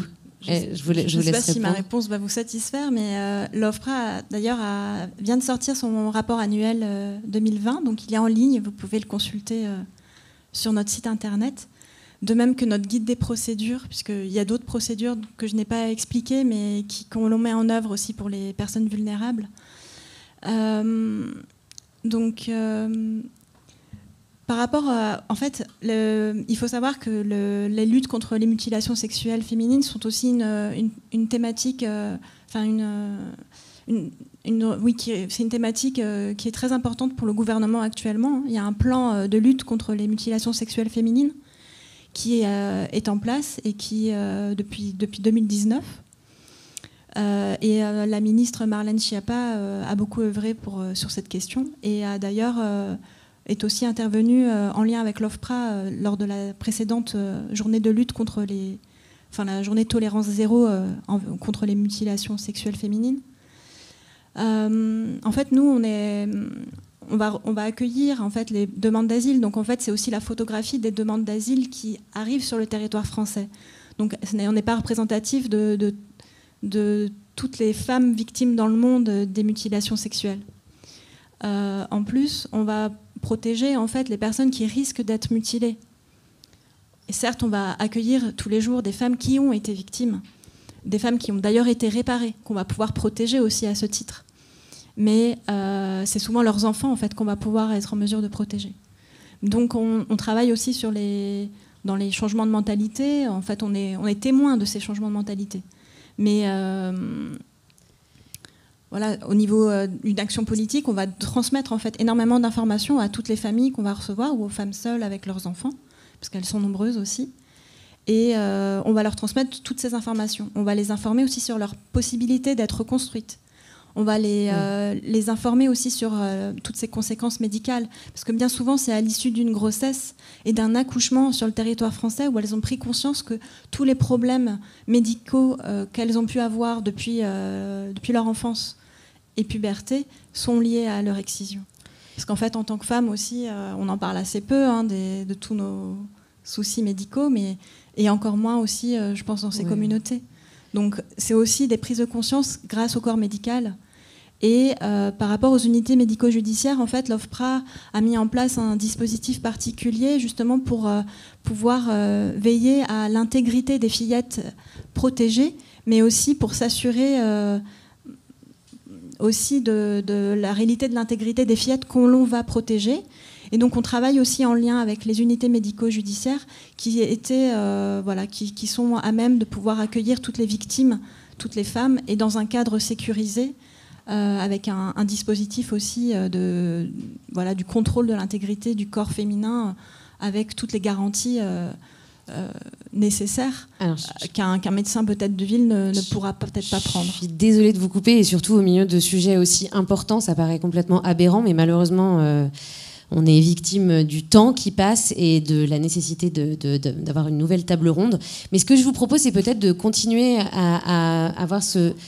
Je crains qu'on n'ait pas le temps. Est-ce qu'on peut garder la question pour après, pendant le cocktail, quand on se retrouve? Je suis vraiment confuse. Mais je je reçois des petits messages qui me disent que voilà, on n'a plus le temps, malheureusement. Mais en revanche, les sujets sont importants. On savait qu'on n'aurait pas le temps de traiter toutes les questions hein, quand même liées à ce sujet et aux demandes d'asile et à tout ce qui en découle. Mais voilà, on le garde pour après. Donc je vous remercie infiniment. Je tiens juste à dire, pareil, peut-être quand même rapidement, que Assatou était aussi venu pour parler d'une association qui s'appelle Dialogue F. On va pas avoir le temps d'en parler très longtemps maintenant. Je suis vraiment confuse. On sait que le président est dans la salle. Est-ce que le président peut se lever et montrer son visage masqué, mais comme ça, peut-être qu'on peut en parler juste après. Et de toute façon, vous retrouvez toutes les informations, mais je pense que c'est important voilà, qu'on évoque ce sujet après. Merci, je vous laisse quitter la salle et être applaudi. Alors j'accueille maintenant, venez, les intervenants de la dernière table ronde. Je pense que vous savez qui vous êtes. Je vois que Rima s'est déjà levée. Je suis en train de chercher votre petite fiche. Oui, c'est bon, je vous ai. Merci beaucoup de veiller à notre sécurité comme ça à chaque fois. On a Mohamed Arif Oula, qui doit nous rejoindre aussi. Il est là, formidable, médiateur FEA, originaire du Bangladesh, également journaliste rédacteur à France 24 et bénévole à l'association Planète Réfugiés Droits de l'Homme. On a aussi, donc, à ma gauche, Rima Hassan, qui a un parcours incroyable. J'espère qu'on aura le temps d'en parler et qu'on ne coupera pas, mais on va faire au mieux. Palestinienne née dans un camp syrien, elle est arrivée à Niort à 10 ans, donc c'est une grosse transition et elle nous en parlera. Mais surtout, elle est rapporteure à la Cour nationale du droit d'asile et c'est en préparant son doctorat qu'elle s'est rendue compte qu'il manquait des informations concernant les camps de réfugiés. Donc qu'est-ce qu'elle a fait? Elle a créé un observatoire des camps de réfugiés, tout simplement. Voilà, une ONG, c'est très simple. On a aussi Sally Diop qui s'est installée, qui est elle aussi, c'est notre encore plein d'élus. Donc, qui est aujourd'hui vice-présidente, c'est ça, de la communauté d'agglomération de Meaux, en charge de l'insertion et de la formation professionnelle, mais aussi autrice du livre Imani et fondatrice de l'association qui porte le même nom. Et enfin, tout au bout, alors, on a Aminata Khan, que je ne connaissais pas encore, mais qui est bénéficiaire du programme d'empowerment organisé par Meet My Mama, dont Donia, l'une des cofondatrices, est présente et elle va pouvoir nous expliquer voilà, comment est-ce qu'on aide et on empower des femmes, parce que cette troisième table ronde, quand même, l'idée, c'est ok, on a parlé des violences, on a parlé aussi du rôle des hommes. Le rôle des hommes reste important, de toute façon. En plus, on a notre médiateur FEA qui est là. Mais c'est vrai qu'il y a aussi des parcours terribles et en même temps des initiatives formidables, des parcours de résilience exceptionnels. Et c'est important qu'on en parle aussi, qu'on dise qu'il y a des... Enfin voilà, vous avez un exemple, quand même, encore un panel incroyable. Enfin, de toute façon, je crois que dans cette salle, ce soir, il y a un niveau de brillance, d'intelligence et de... Non, mais vraiment, je suis contente que tout soit capturé, que ceux qui ne sont pas présents puissent en bénéficier. Alors, pour le coup, du coup, je vais commencer avec vous, Arif. Alors vous êtes très conscient que les hommes sont les premiers auteurs des violences et aussi donc ceux qui doivent les arrêter. Vous êtes formé sur les violences faites aux femmes. Vous êtes très, très au fait du sujet des mariages forcés, justement. Est-ce que vous pouvez nous en parler, justement? Qu'est-ce qui vous anime et qu'est-ce qui a fait que vous avez décidé de devenir médiateur FEA? Bonjour, d'abord bonjour à tous et toutes. En fait, avant, j'ai travaillé sur la question des droits de l'homme avec plusieurs associations, mais sur la question de violence faite aux femmes, c'est vraiment la première fois. En fait, ça m'a touché parce que j'ai vu l'offre de le recrutement de médiateur sur Facebook par une amie, donc elle m'a recommandé. Comme ça, j'ai postulé après, ouais. J'ai passé l'entretien. Mais le truc,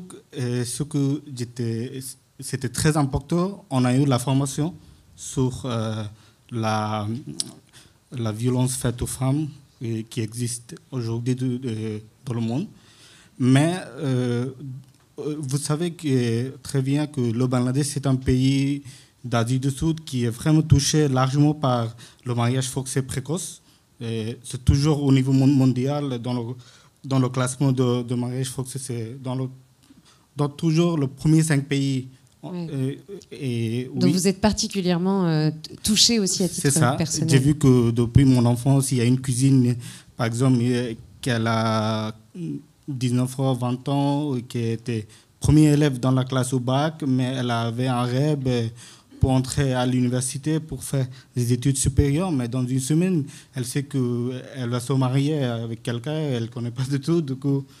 Et puis, dans 3-4 ans, elle a 3-4 enfants. Du coup, on a parlé beaucoup sur la question de vulnérabilité.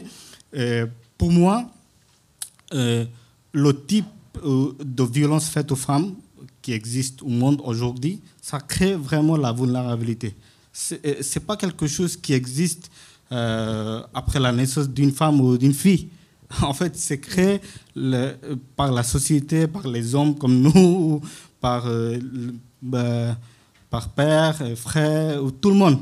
Oui, du coup, pour moi, c'est le projet de FEA, ça c'est quelque chose formidable, parce que si les hommes ils agissent contre ce genre de problème, donc pour résoudre ou trouver une solution, c'est plus mieux. C'est très facile et efficace. Donc la vulnérabilité, elle n'est pas intrinsèque, elle arrive parce que la société la laisse arriver. Donc vous, en tant qu'homme, vous vous engagez pour lutter contre et éviter. Merci beaucoup. Alors du coup, je me tourne, on va brièvement, mais vers l'expérience Meet My Mama. Alors Meet My Mama, vous avez un micro pour deux, c'est le micro sans fil. S'il n'est pas vert, il faut l'allumer juste en dessous, je vous montrerai. Meet My Mama, c'est quoi? L'idée, c'est de empower et d'aider des femmes qui sont en situation précaire à reprendre leur vie en main et à devenir autonomes par l'entrepreneuriat avec une formation qui leur permet de devenir chef traiteur. J'ai l'air de parler super bien du sujet, c'est parce que j'ai découvert il n'y a pas très longtemps à l'occasion d'une table ronde que je modérais et Donia nous a expliqué ça très bien. Dans ces parcours-là, vous avez un programme spécifique qui s'appelle Empower My Mama. Et du coup, Donia, est-ce que tu peux nous en parler un petit peu? Alors oui, mais tu as très bien résumé l'idée principale de Meet My Mama. Alors donc, comme tu l'as dit, aujourd'hui, Meet My Mama, c'est une entreprise sociale qui existe depuis bientôt 4 ans et demi et qui a pour mission de révéler les talents culinaires des femmes qui viennent des 4 coins du monde. Je pense que je ne suis pas la seule ici, mais un peu partout dans la salle, quelqu'un connaît une femme qui cuisine merveilleusement bien, mais qui ne sait pas qu'elle a un véritable talent pour la cuisine. Et nous, ces femmes-là, avec Lumni Youssef, on a grandi avec elles. Et en fait, toute notre enfance et notre adolescence, et ensuite, quand on a commencé à travailler, on s'est posé la question de pourquoi toutes les mamas qui étaient près de nous n'avaient pas forcément les outils pour être actrices de leur vie. Et on leur a posé la question tout simplement en leur demandant mais pourquoi vous ne vous lancez pas, puisqu'aujourd'hui vous cuisinez très bien et vous pourrez potentiellement en faire quelque chose. Et pour la grande majorité, c'est le manque de confiance en soi, le fait d'être une femme dans un monde d'hommes. Aujourd'hui dans la cuisine, 90% des chefs sont des hommes. Donc quand on est une femme et qu'on a envie de se lancer, si on ne voit pas de rôle modèle qui nous ressemble, on ne va pas forcément le faire. Les difficultés économiques, les enfants, comment je fais pour garder mes enfants si j'ai envie de retravailler. Bref, beaucoup de freins qui les empêchaient de se lancer. Et nous, on s'est dit qu'on allait créer quelque chose. On ne savait pas encore quoi. Mais une structure qui allait leur donner le pouvoir de réaliser leurs rêves. On voulait aller encore plus loin que de l'insertion, puisqu'on a vraiment à cœur qu'elles soient à la fin indépendantes, autonomes, et qu'elles aient vraiment tous les outils pour pouvoir le faire par elles-mêmes. Et le programme d'empowerment, comme tu le dis, il est là pour d'abord les inspirer, créer de nouveaux rôles modèles, créer des déclics dans leur tête pour qu'elles puissent se dire oui, aujourd'hui, si je veux me lancer, si je veux devenir la femme que j'ai envie d'être, je peux le faire. Et ensuite, la formation avec la Mama Academy, qui est un peu une nouvelle école, une école nouvelle génération, qui va être là pour les former à devenir chef, traiteur, entrepreneur, puisqu'aujourd'hui, on estime que quand on se lance dans la cuisine, on fait plusieurs métiers en même temps. Mais c'est surtout une école qui est faite mais par les mamas, puisqu'aujourd'hui, les mamas intègrent le comité de formation et deviennent formatrices. Et surtout, on les accompagne tout au long de la formation à se redécouvrir et à faire un vrai travail d'introspection pour connaître sa raison d'être et pour savoir pourquoi aujourd'hui elle a envie de se lancer et elle a envie d'être actrice de sa vie. Et justement, du coup, tu es venue avec une mama. Exactement. Et à la fin, donc, elles deviennent chef, traiteur, entrepreneur. Et aujourd'hui, vous avez Mama Aminata, qui est l'une de nos premières mamas. Donc, elle remonte à 2017. Donc, c'est pas moi qui vais beaucoup parler ce soir, mais c'est plutôt Aminata. Et d'ailleurs, je vous l'encourage à l'applaudir, puisque c'est l'une des premières fois où elle va prendre la parole. Oui. Bonsoir à tous. Alors Aminata, racontez-nous justement un petit peu ce parcours. En quoi ça vous a été vraiment utile de rencontrer les créatrices de Meet My Mama? Qu'est-ce que ça a déclenché en vous? Écoutez, rencontrer Dounia, parce que c'est la personne que j'ai rencontrée en premier chez Meet My Mama. Donc la rencontrer, ça m'a conforté dans mon idée, parce que moi j'ai un bac +5 en ressources humaines et j'ai voulu vivre de ma passion qui est la cuisine. Donc j'ai créé Métissave, le métissage des saveurs, qui est un restaurant gastronomique africain. Et je suis traiteur événementiel. Donc, quand j'ai rencontré Meet My Mama, c'est une amie qui nous avait mis en relation parce qu'on avait le même projet, puisque en tant que cadre des ressources humaines, je voulais faire l'insertion des femmes issues des quartiers difficiles par l'activité de la restauration.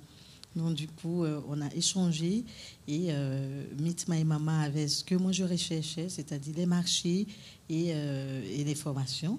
Parce que quand on sort des bureaux, c'est vrai, je cuisine, j'ai toujours cuisiné. La cuisine, c'est une passion qui s'hérite de mère en fille en Afrique. Voilà. On ne fait pas d'école de cuisine, c'est partout dans le monde d'ailleurs. Donc du coup, moi j'avais le savoir-faire. Et par contre... Est-ce qu'il vous manquait le rôle modèle? Le rôle modèle et surtout le parcours professionnalisant que Meet My Mama m'a offert parce que... C'est vrai, je sais cuisiner, j'ai un restaurant, mais ça ne suffit pas. J'ai fait beaucoup de formations avec Meet My Mama, donc avec un parcours intelligent aussi, parce que ce dont mon besoin, c'était me professionnaliser. Faire des cours de design culinaire, voir des chefs inspirants. Donc, Meet My Mama m'a offert sur un plateau d'or, je ne dirais pas en argent, mais d'or carrément. Et ça m'a permis de servir de grandes tables du président François Hollande au ministère, aux différents ministères. Vraiment, c'est un monde de rêve. Voilà. Donc, vous êtes maintenant vous-même un rôle modèle, quoi, grâce à cette expérience. Tout à fait, tout à fait. Aujourd'hui, je suis une maman référente chez Meet My Mama. Donc, on échange beaucoup avec les femmes qui intègrent la plateforme et avec les fondateurs aussi, Dounia, Youssef et Loubna, qui nous écoutent beaucoup parce que c'est un esprit de famille chez Meet My Mama. Donc, c'est un plaisir d'avoir un nouveau membre de famille, nouveau membre dans la famille, pardon. Et aussi présenter nos valeurs, les valeurs de Meet My Mama qu'on présente. Et il faut que les gens soient en adéquation avec ces valeurs. Nos valeurs, notre vision et notre mission aussi. Voilà, parce que c'est très important. Merci beaucoup d'avoir pu nous expliquer. Pareil, plus en détail pour Meet My Mama, ça sera peut-être un peu plus au moment du cocktail.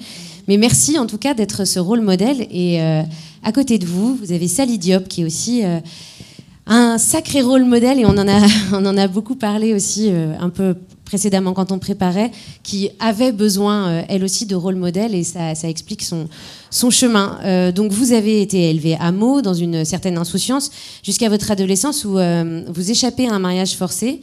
Et c'est à ce moment-là que vous découvrez d'ailleurs que vous aviez été excisée bébé. Donc c'est quelque chose qu'on peut découvrir très tard. Donc là a démarré un long parcours de reconstruction que vous racontez dans votre livre Imani, qui est sorti l'an dernier. Et Imani, c'est aussi le nom de l'association que vous avez créée, et avec une plateforme dont on va parler. Quel est l'objectif de cette association Imani, justement, pour qu'on revienne à l'essence ? Tout simplement, bonjour à toutes et à tous. L'objectif d'Imani, c'est vraiment d'une part, lutter contre toutes les formes de violences faites aux femmes. Deuxièmement, d'améliorer le leadership au féminin. Et enfin, promouvoir les droits des femmes. On agit vraiment sur ces trois onglets-là. Alors, Alors, on peut détailler un petit peu quand même. Alors, du coup, comment est-ce qu'on agit avec cette association? Alors, comment on agit on a mis en place plusieurs actions. On a 4 actions sur lesquelles on travaille vraiment. La première action, c'est la sensibilisation dans les établissements scolaires. Parce que moi, je pense, et je pense comme nous tous ici, c'est l'éducation qui va faire changer les choses. Donc, notre première action, c'est d'aller vers les jeunes, de leur expliquer. Et donc, j'ai expliqué quand on s'était eu au téléphone que cette année, par exemple, on devait intervenir dans un collège, mais que dû au confinement, à la dernière minute, on a dû l'annuler, mais on avait une intervention qui était vraiment très intéressante. C'était une jeune fille qui a dit à sa prof d'histoire « Votre place est dans une cuisine ». Quand on l'interrogeait sur la place de la femme. Elle peut l'être, mais il faut vraiment qu'elle l'ait choisie et elle est la boss de la cuisine. Voilà. Et donc, nous, on avait décidé de faire intervenir parce que dans l'association Imani, il y a vraiment plein de personnes et des personnalités qui sont vraiment formidables, et notamment des hommes et des femmes, et devaient intervenir avec moi, notamment à travers mon parcours. Notre psychologue qui est une femme médecin, une sociologue, et un homme prof de philosophie à l'université. Donc voilà, c'était toutes les personnalités qui devaient être là pour expliquer comment, pourquoi, et à l'échelle d'un adolescent de 14 ans, pourquoi il est important de dire que notre place, elle est là où notre rêve nous porte, peu importe que ce soit dans une cuisine ou ailleurs, et elle peut être partout où nos rêves nous portent, et dans la cuisine et ailleurs en même temps. Voilà, ça c'est le premier onglet sur lequel on intervient. Le deuxième onglet, c'est une plateforme, parce que je pense que le digital, c'est très très important, surtout aujourd'hui, où tout se passe sur Internet. Donc on a travaillé sur le cahier des charges d'une plateforme qui va s'articuler autour de 4 pôles. Il y aura un pôle information, où il y aura tous les numéros d'urgence et toutes les informations utiles.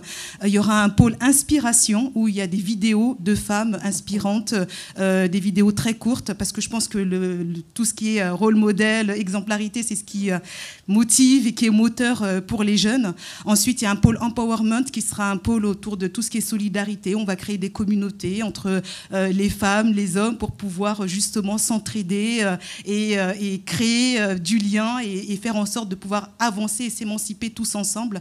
Et enfin, un pôle traçabilité, parce qu'il est important aujourd'hui de réfléchir, en tout cas d'évaluer les cas de violence qui sont faites aux femmes, et de voir où parfois il y a des blocages, et de recenser tout ça, à travailler avec tout le monde, parce que l'objectif, c'est de le mettre sur la plateforme pour pouvoir créer une mobilisation, comme le fait aujourd'hui les réseaux sociaux, une mobilisation du grand public pour mettre un petit peu la pression là où il faut, quand il faut, pour pouvoir faire avancer les différentes difficultés. Donc là, on est vraiment là-dessus. Je ne vais pas aller sur les termes techniques, mais on est en bonne voie pour pouvoir le Donc faire en train de se développer. En termes de mécénat de compétences. Est-ce que vous êtes encore en train de rechercher justement des fonds? C'est peut-être le moment de passer un message. Et là, on est bien. Et surtout, on va peut-être pouvoir le développer en mécénat de compétences. Donc c'est ce qui est vraiment hyper intéressant et enrichissant. On développe avec différents partenaires et différentes associations. Ensuite, le troisième onglet, c'est une série. Justement, on parlait de rôle modèle. Donc c'est cette série de 100 femmes inspirantes. On cherche, et on viendra certainement vous voir, on cherche et on met en place des vidéos avec toutes les femmes, tous les rôles modèles, parce qu'on pense qu'il est important d'avoir des représentations et de pouvoir s'identifier, que toutes les femmes, toutes les jeunes filles puissent s'identifier à quelqu'un et se dire que c'est possible. Parce que quand on voit que quelqu'un l'a déjà fait avant, justement, ça casse tout de suite le plafond de verre qu'il peut y avoir. Et enfin, le dernier onglet pour terminer, c'est à terme, si on termine tout ça, c'est de pouvoir créer une structure d'accueil pour pouvoir accompagner ensuite psychologiquement et juridiquement les victimes. Voilà. Mais ça, c'est vraiment à long terme. Ouais, là-dessus, on est là-dessus. C'est un très beau programme, si vous avez envie d'y participer. Mais vous insistiez beaucoup sur l'aspect rôle modèle, justement, avoir des personnes auxquelles on peut s'identifier. Et alors là, je pense qu'on en a une. Peut-être que vous ne vous attendiez pas, Rima, à ce qu'on parle de ça. Mais non, tout à l'heure, on le disait, Rima, elle a un parcours très émouvant, quand même, qui est complètement dingue. J'ai le droit de révéler votre âge? Ouais. Vous n'avez que 20... Pas du tout, vous n'avez que 27 ans. Et 29, pardon. Bon, alors on dit 27, pas grave. Mais non, mais c'est fin. Et vous avez donc tout simplement monté l'Observatoire des camps de réfugiés. Est-ce que vous pouvez nous expliquer pourquoi vous avez dû le faire?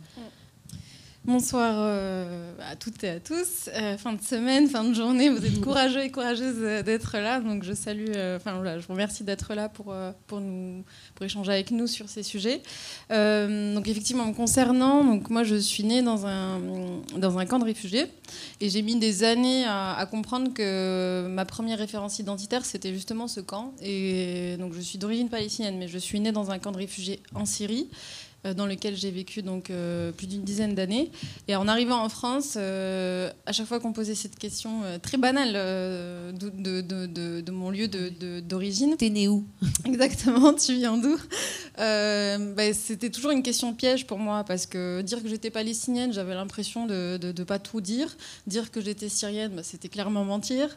Et arrivé à un moment, il fallait limite faire un cours d'histoire pour comprendre pourquoi est-ce que j'étais née dans un camp de réfugiés. Et j'ai moi-même mis beaucoup de temps à comprendre ce que c'était un camp, pourquoi j'étais née dans un camp et ce que ça nous a coûté de naître et de grandir dans un camp. Et donc, je me spécialise sur ces questions. Donc, je suis juriste de formation en droit international et j'en arrive à un moment de la thèse.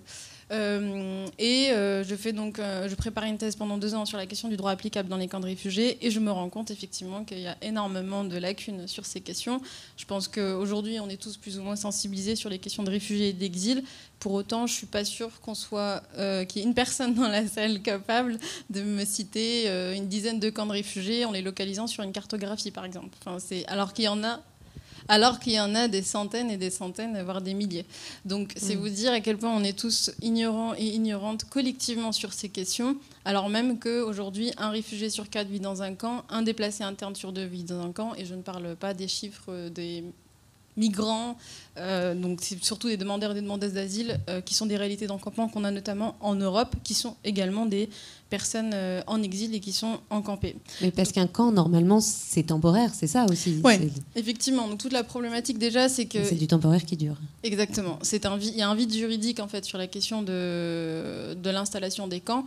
Ce n'est prévu par aucune disposition internationale comme étant une solution durable. Donc les 3 solutions durables en matière de traitement des réfugiés, c'est l'accueil, le rapatriement volontaire ou bien la réinstallation. Donc là, c'est quand un pays tiers, autre que le pays d'origine ou le pays d'accueil, va se positionner avec des partenariats avec les gestionnaires des camps pour justement accueillir ces populations dans son état. Donc effectivement, le camp, c'est un peu un vide juridique, c'est un peu un ovni en matière d'accueil des réfugiés. Il est très difficile d'avoir du coup une approche globale justement de ce qui se passe dans les camps. C'est pour ça qu'au sein de l'Observatoire, nous on étudie vraiment les camps les uns après les autres et on mène effectivement des études et des enquêtes et des consultations de terrain sur chaque camp. Et sur le site internet de l'Observatoire, vous pouvez retrouver justement une cartographie des camps qui est extrêmement importante pour moi, parce que pendant des années, effectivement, quand je citais le nom du camp dans lequel j'ai grandi, donc qui est le camp de Nerab, à côté de la banlieue d'Alep, personne ne savait où c'était. Donc, c'est très important pour moi de visibiliser et de donner une existence géographique aux camps de réfugiés qui sont des lieux de vie à part entière, qui sont des sociétés à part entière aujourd'hui, puisque la durée de vie d'un camp aujourd'hui, c'est 11,7 ans. Donc c'est tout sauf des lieux d'accueil qui sont temporaires. Demi-génération, quoi. Exactement. Et encore, moi, j'ai connu l'encampement, mais sur des générations. C'est mes grands-parents qui ont migré en Syrie. Et mes parents sont nés dans le camp. Je suis née dans le camp. Et j'ai encore de la famille qui est dans ce camp. Et les générations se succèdent dans ce camp. Donc voilà, grosso modo, les raisons un peu d'être de cet observatoire. Ça part d'un vécu personnel, mais aussi d'un certain nombre de constatations, un peu avec une casquette scientifique sur ces questions. Et dans le sujet justement du vide juridique, donc de l'existence des camps, mais du vide juridique aussi de l'organisation sociale dans les camps. Et les femmes, j'imagine, sont particulièrement... vulnérable, j'imagine, dans cette situation. Je suis désolée d'intervenir à la fin parce que je ne vais pas être très positive. Mais effectivement, alors il y a des choses qui sont faites. Je vais finir peut-être par une note positive, donc je le garde pour la fin. Mais il faut savoir que dans les camps, tous les réfugiés ne bénéficient pas d'un statut protecteur. Donc la Convention de Genève relative au statut de réfugié est parfois appliquée. Et donc, effectivement, on peut avoir des camps où là, on a un octroi du statut qui va être fait aux réfugiés femmes, hommes, en fonction de leur situation. Mais on a énormément de camps dans lesquels il n'y a pas justement de protection, de statut protecteur pour les personnes qui y vivent. Donc qui dit absence de statut protecteur dit absence de droit. c'est ce que je disais tout à l'heure, donc c'est souvent des zones qui sont des zones de non-droit. Je vais être très concrète parce que voilà, je ne vais pas vous endormir avec des dispositions juridiques sur ces questions, mais pour être très concrète, aujourd'hui, si une femme, par exemple, qui vit dans un camp se fait violer dans le camp, la seule option qui va être envisagée, c'est éventuellement de la déplacer ou de l'installer dans un autre camp. Il va y avoir aucun moyen de saisir des autorités judiciaires locales, de faire appliquer un droit, d'accompagner la personne concernée dans justement un travail de réparation et surtout de justice. Enfin, c'est quand même, on est tous d'accord aujourd'hui au fait que le premier pas, c'est quand même la justice pour se remettre d'événements aussi traumatiques. Donc, pour être très concrète, voilà, le fait que ça soit des zones un peu de non-droit, il est très compliqué. Il est très compliqué pour les personnes qui vivent, et notamment les femmes, d'être protégées. Et ce sont surtout, alors juste quelques mots sur ça, parce que là aussi c'est très important, les camps, ce sont des sociétés d'échecs. Je sais, c'est un peu brutal sur la question, c'est un peu frontal, mais ce sont des sociétés d'échecs. Un camp se crée quand un État d'origine a été incapable de protéger ses ressortissants et quand un État hôte est incapable de les accueillir. C'est dans ces circonstances assez schématiques qu'un camp va être créé. Sur une société d'échecs, il est très compliqué de réussir des choses. Donc, généralement, il y a énormément de choses qui sont bâclées et les femmes sont majoritaires dans les camps de réfugiés. On a une moyenne de 70% de population dans les camps qui sont majoritairement donc, des femmes et des enfants. Et pour autant, ce sont les endroits au monde où elles sont les plus exposées, du fait des phénomènes de surpopulation dans les camps, du fait d'absence de dispositions juridiques ou légales qui peuvent être saisies et applicables, et du fait surtout des parcours traumatiques. Les camps, on est vraiment au cœur des traumatismes de guerre, de conflits. Ce sont des zones d'accueil qui sont conçues dans l'urgence. Et donc, tous les traumatismes de l'exil et des raisons pour lesquelles on a décidé de partir vont se cristalliser dans un espace où il y a très peu de perspectives d'avenir, où il y a très peu, les conditions dans lesquelles vivent les populations sont très précaires. Et donc, on va avoir ce qu'on a dans les sociétés qui souffrent, beaucoup d'addictions, beaucoup de violences sexuelles, beaucoup de violences domestiques, beaucoup d'addictions à la drogue, comme je le disais, et un climat de violence qui est vraiment, qui est automatiquement, quasi automatiquement répertorié du coup sur les populations qui sont vulnérables, donc les femmes et les enfants. Je finis sur une note positive. J'allais demander peut-être, mais non, mais après c'est aussi important. Enfin, je veux dire, la vie, c'est évidemment pas que des bouquets de fleurs, donc bien sûr, mais oui, peut-être. Allez, juste 2 mots sur les notes positives. Donc, il y a donc au sein de l'Observatoire, on travaille beaucoup aussi à rechercher ou à recenser les bonnes pratiques. Il y en a. On est très critique moi à l'égard des gestionnaires et des administrateurs des camps, mais pour autant, on regarde aussi les bonnes pratiques parce que l'idée, c'est quand même en étant trop utopiste, on passe à côté des réalités. Donc le camp, même si on voudrait vivre dans un monde sans camp, il faut quand même intégrer que le camp reste une caractéristique de l'exil. Ça reste une caractéristique de l'exil. Il y a des standards internationaux auxquels les camps auxquels les camps doivent se soumettre d'une certaine manière. Et en fait, il y a effectivement un certain nombre de camps où on a pu recenser des bonnes pratiques. Donc les bonnes pratiques, ça va être effectivement des programmes de sensibilisation qui vont être financés par des États visant à sensibiliser les populations sur justement les violences faites aux femmes. Donc là, ce qui est très intéressant, c'est qu'il y a beaucoup justement la question de médiation, puisqu'on fait face quand même à des communautés qui ont leur propre culture, leur propre religion.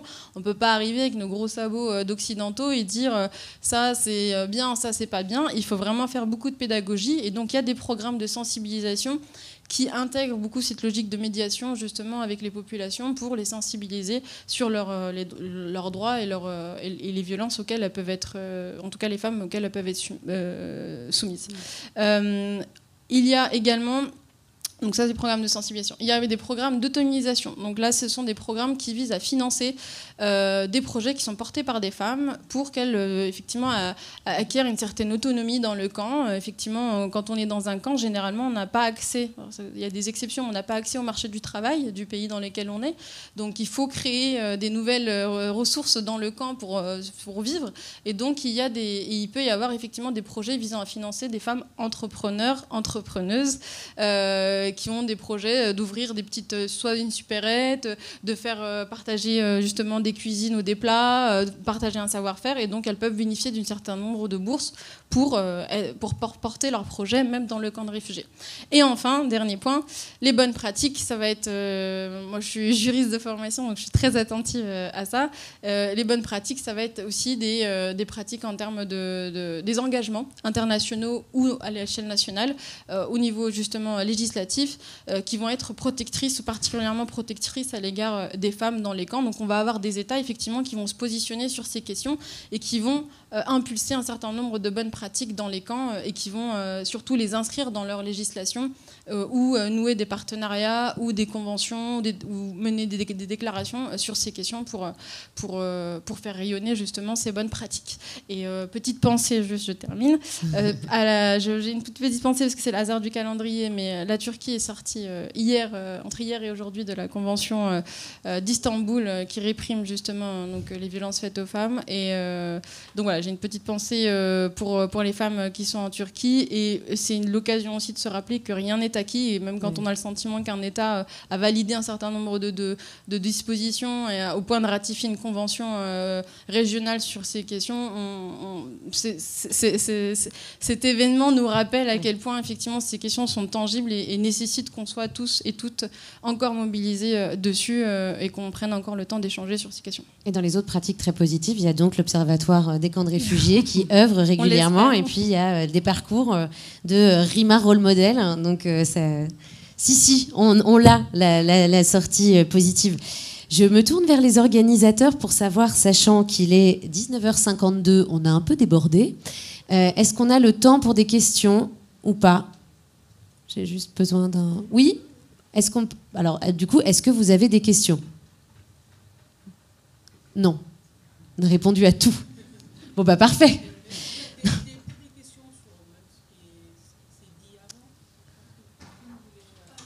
Ouais, peut-être une question, une intervention. D'accord.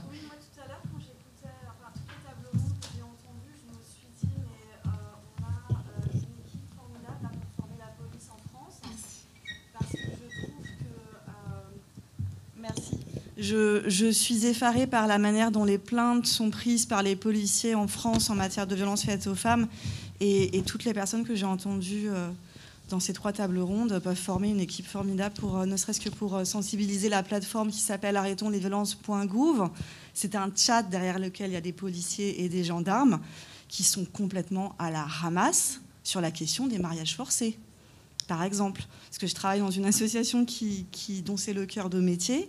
Ils sont dans le relativisme culturel, et ça leur ferait du bien d'avoir des hommes et des femmes qui leur disent la loi, tout simplement, parce qu'en fait, vous ne faites qu'appliquer la loi, et elle n'est pas forcément appliquée par les forces de l'ordre. Et donc, parce qu'il n'y a pas de formation, ils sont formés, mais pas assez. Ou pas par les bonnes personnes, du coup, peut-être aussi. Je sais pas, ou pas assez formés. Les bonnes personnes, elles sont dans cette salle ce soir, donc si elles le font pas, a priori... On est tellement bien ce soir, tous ensemble. Et je voulais...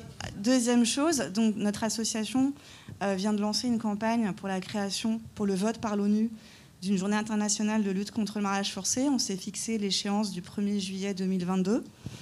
Donc voilà, et on recherche des marraines, des ambassadrices pour venir porter à l'ONU cette journée internationale qui n'existe pas, parce que le mariage forcé est une violence qui est rendue complètement invisible dans le monde, parce qu'elle est noyée dans l'ensemble des violences. Donc bienvenue dans ce projet. Si vous souhaitez nous rejoindre, vous allez regarder sur Google Stop Mariage Force. YouTube, on a une chaîne YouTube qui s'appelle Stop Mariage Force. Voilà. Ok, bah, le message est passé. Voilà. Je crois que Sally va répondre. Vous avez le micro. Je voulais juste apporter un éclairage par rapport à ce que vous dites. Comme l'a dit Adélaïde tout à l'heure, moi j'ai refusé un mariage forcé à l'âge de 15 ans. Il faut savoir que la plupart des mariages forcés sont des mariages arrangés et pas civils.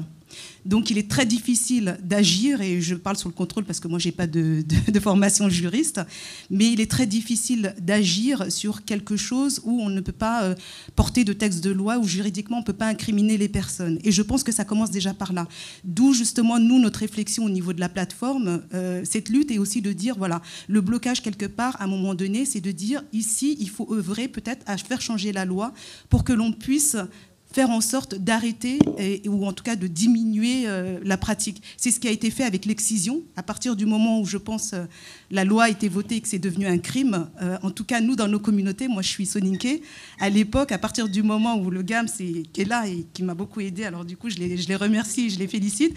Et à partir de ce moment-là, je pense que dans les communautés, ça a résonné, ça a fait écho, et tout de suite, ça a diminué. Alors, je sais pas encore. On va bien s'entendre parce que je suis juriste aussi, et en fait, alors je suis pas très chauvine, mais la France, à mon sens, elle a l'une des meilleures législations de répression du mariage forcé parce qu'on a transposé l'article 37.2 de la Convention d'Istanbul, donc qui interdit de raconter n'importe quoi à sa fille ou à son fils pour la déterminer à se rendre à l'étranger où elle risque un mariage forcé. Typiquement, ta grand-mère est malade, si tu viens pas, tu vas jamais la revoir.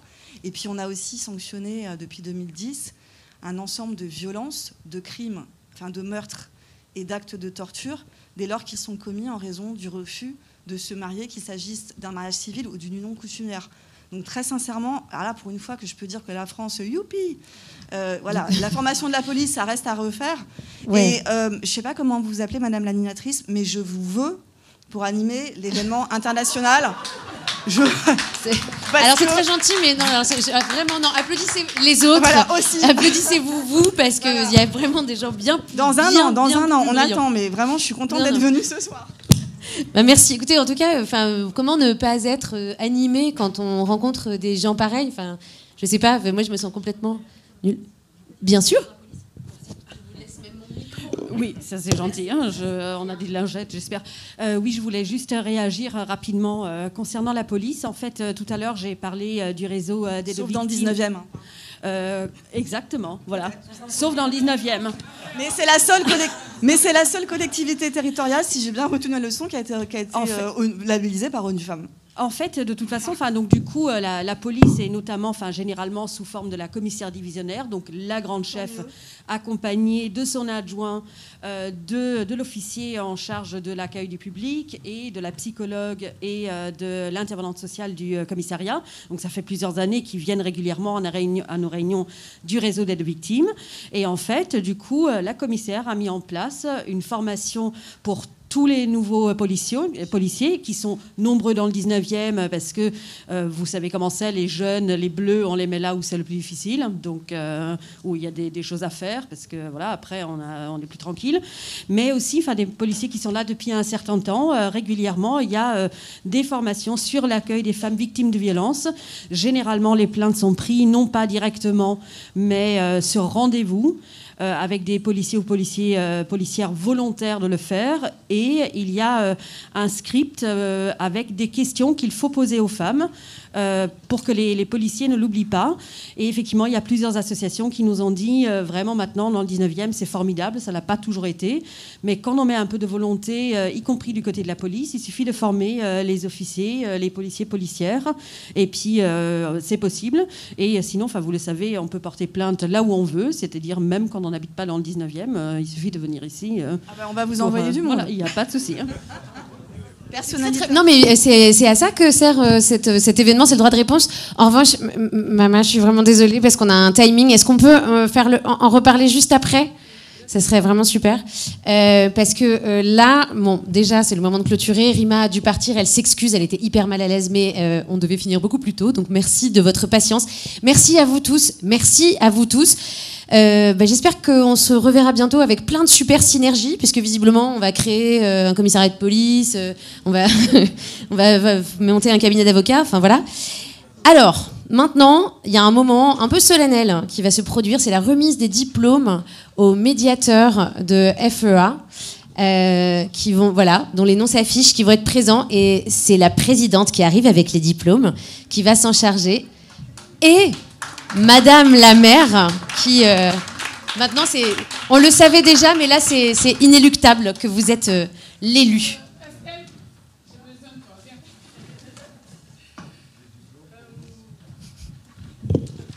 C'est sublime.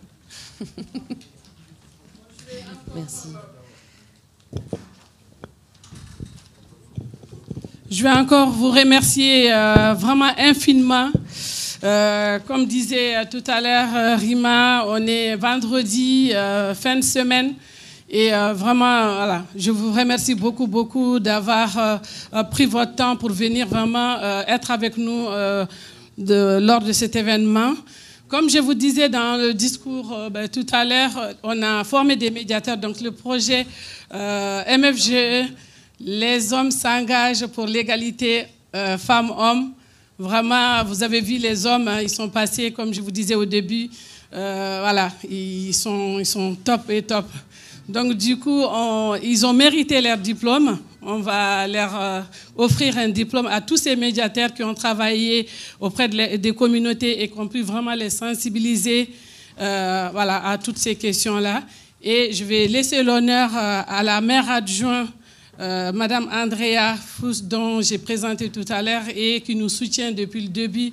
Comme j'ai dit, c'est un projet européen, c'est un projet au niveau de la Commission européenne et on a vraiment été soutenus parce qu'on ne peut pas comme ça déposer comme ça un projet européen sans avoir voilà, de l'expérience, sans être soutenu par une municipalité. Et grâce à Andrea, donc, notre projet a pu être accepté aussi. Et puis voilà, donc je lui donne l'honneur de pouvoir donner les diplômes aux médiateurs.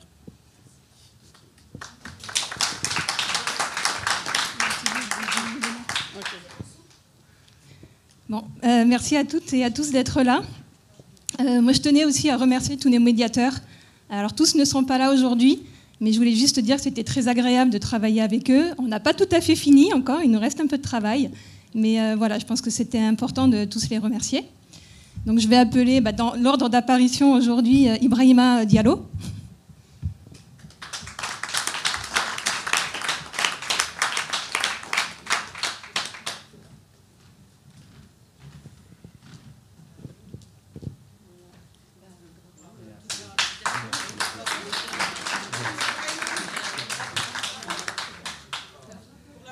Covid oblige, on ne peut pas serrer la main. Donc, la photo.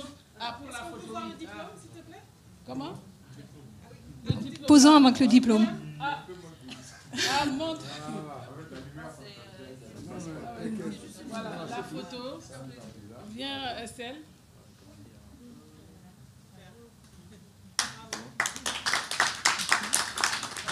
Merci, Brahima. Alors, Mounir, si tu peux revenir sur scène, s'il te plaît.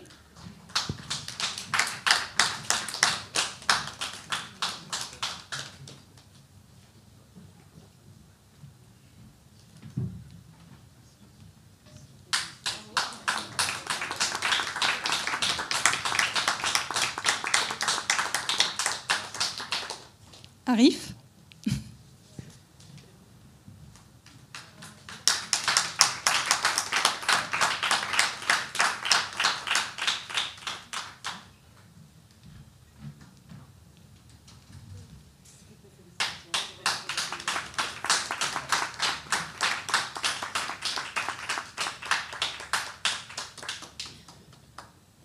Alors, je vais appeler notre second Ibrahima Telli Diallo, qui, pour la petite histoire, a aussi parlé directement à l'Union européenne dans le cadre d'une réunion de plaidoyer. Moi, je pense qu'il faut aussi le féliciter pour ça.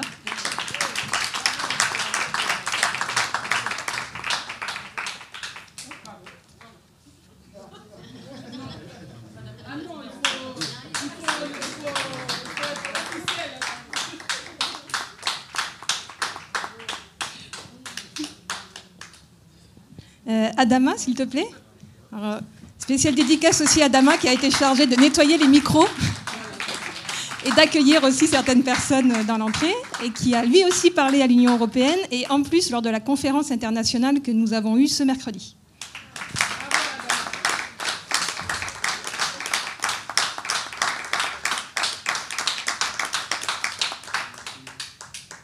Voilà. Adam, s'il te plaît, qui a pu vous accueillir aussi et vous placer un petit peu dans la salle.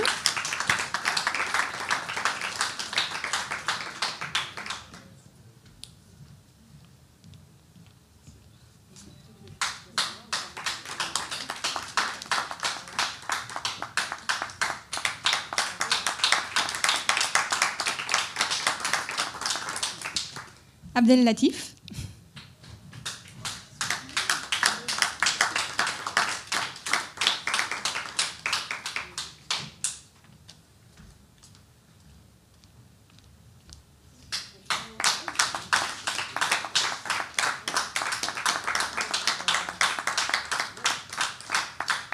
Voilà. Et il nous en reste 3. Alors je vais juste citer les noms parce qu'ils travaillaient aujourd'hui, donc ils n'ont pas pu venir, ou alors ils vont être... Ah si, Indy, pilote dans les temps, Indy. Viens recevoir ton certificat.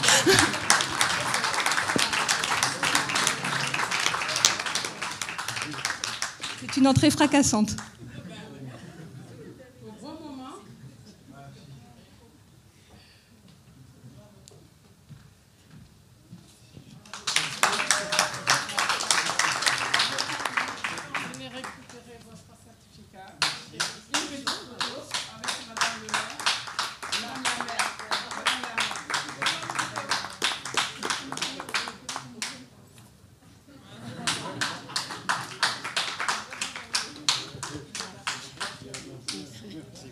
Merci à tous. Et il nous reste, donc on peut applaudir même s'ils ne sont pas là, Khalifa et Sefatoula.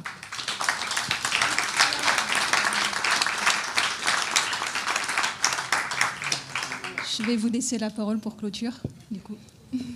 D'accord, c'est encore remercier toute la salle et puis vraiment ce combat, c'est pas comme on a pu le dire pendant toute la soirée, c'est pas le combat des femmes, c'est pas le combat des hommes, c'est le combat de tous.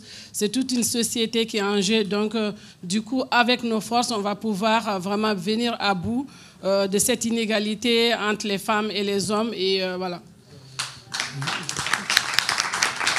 En tout cas, merci beaucoup et voilà. Merci. Et donc, si vous voulez bien, on a des petits rafraîchissements pour vous. Et voilà, merci beaucoup.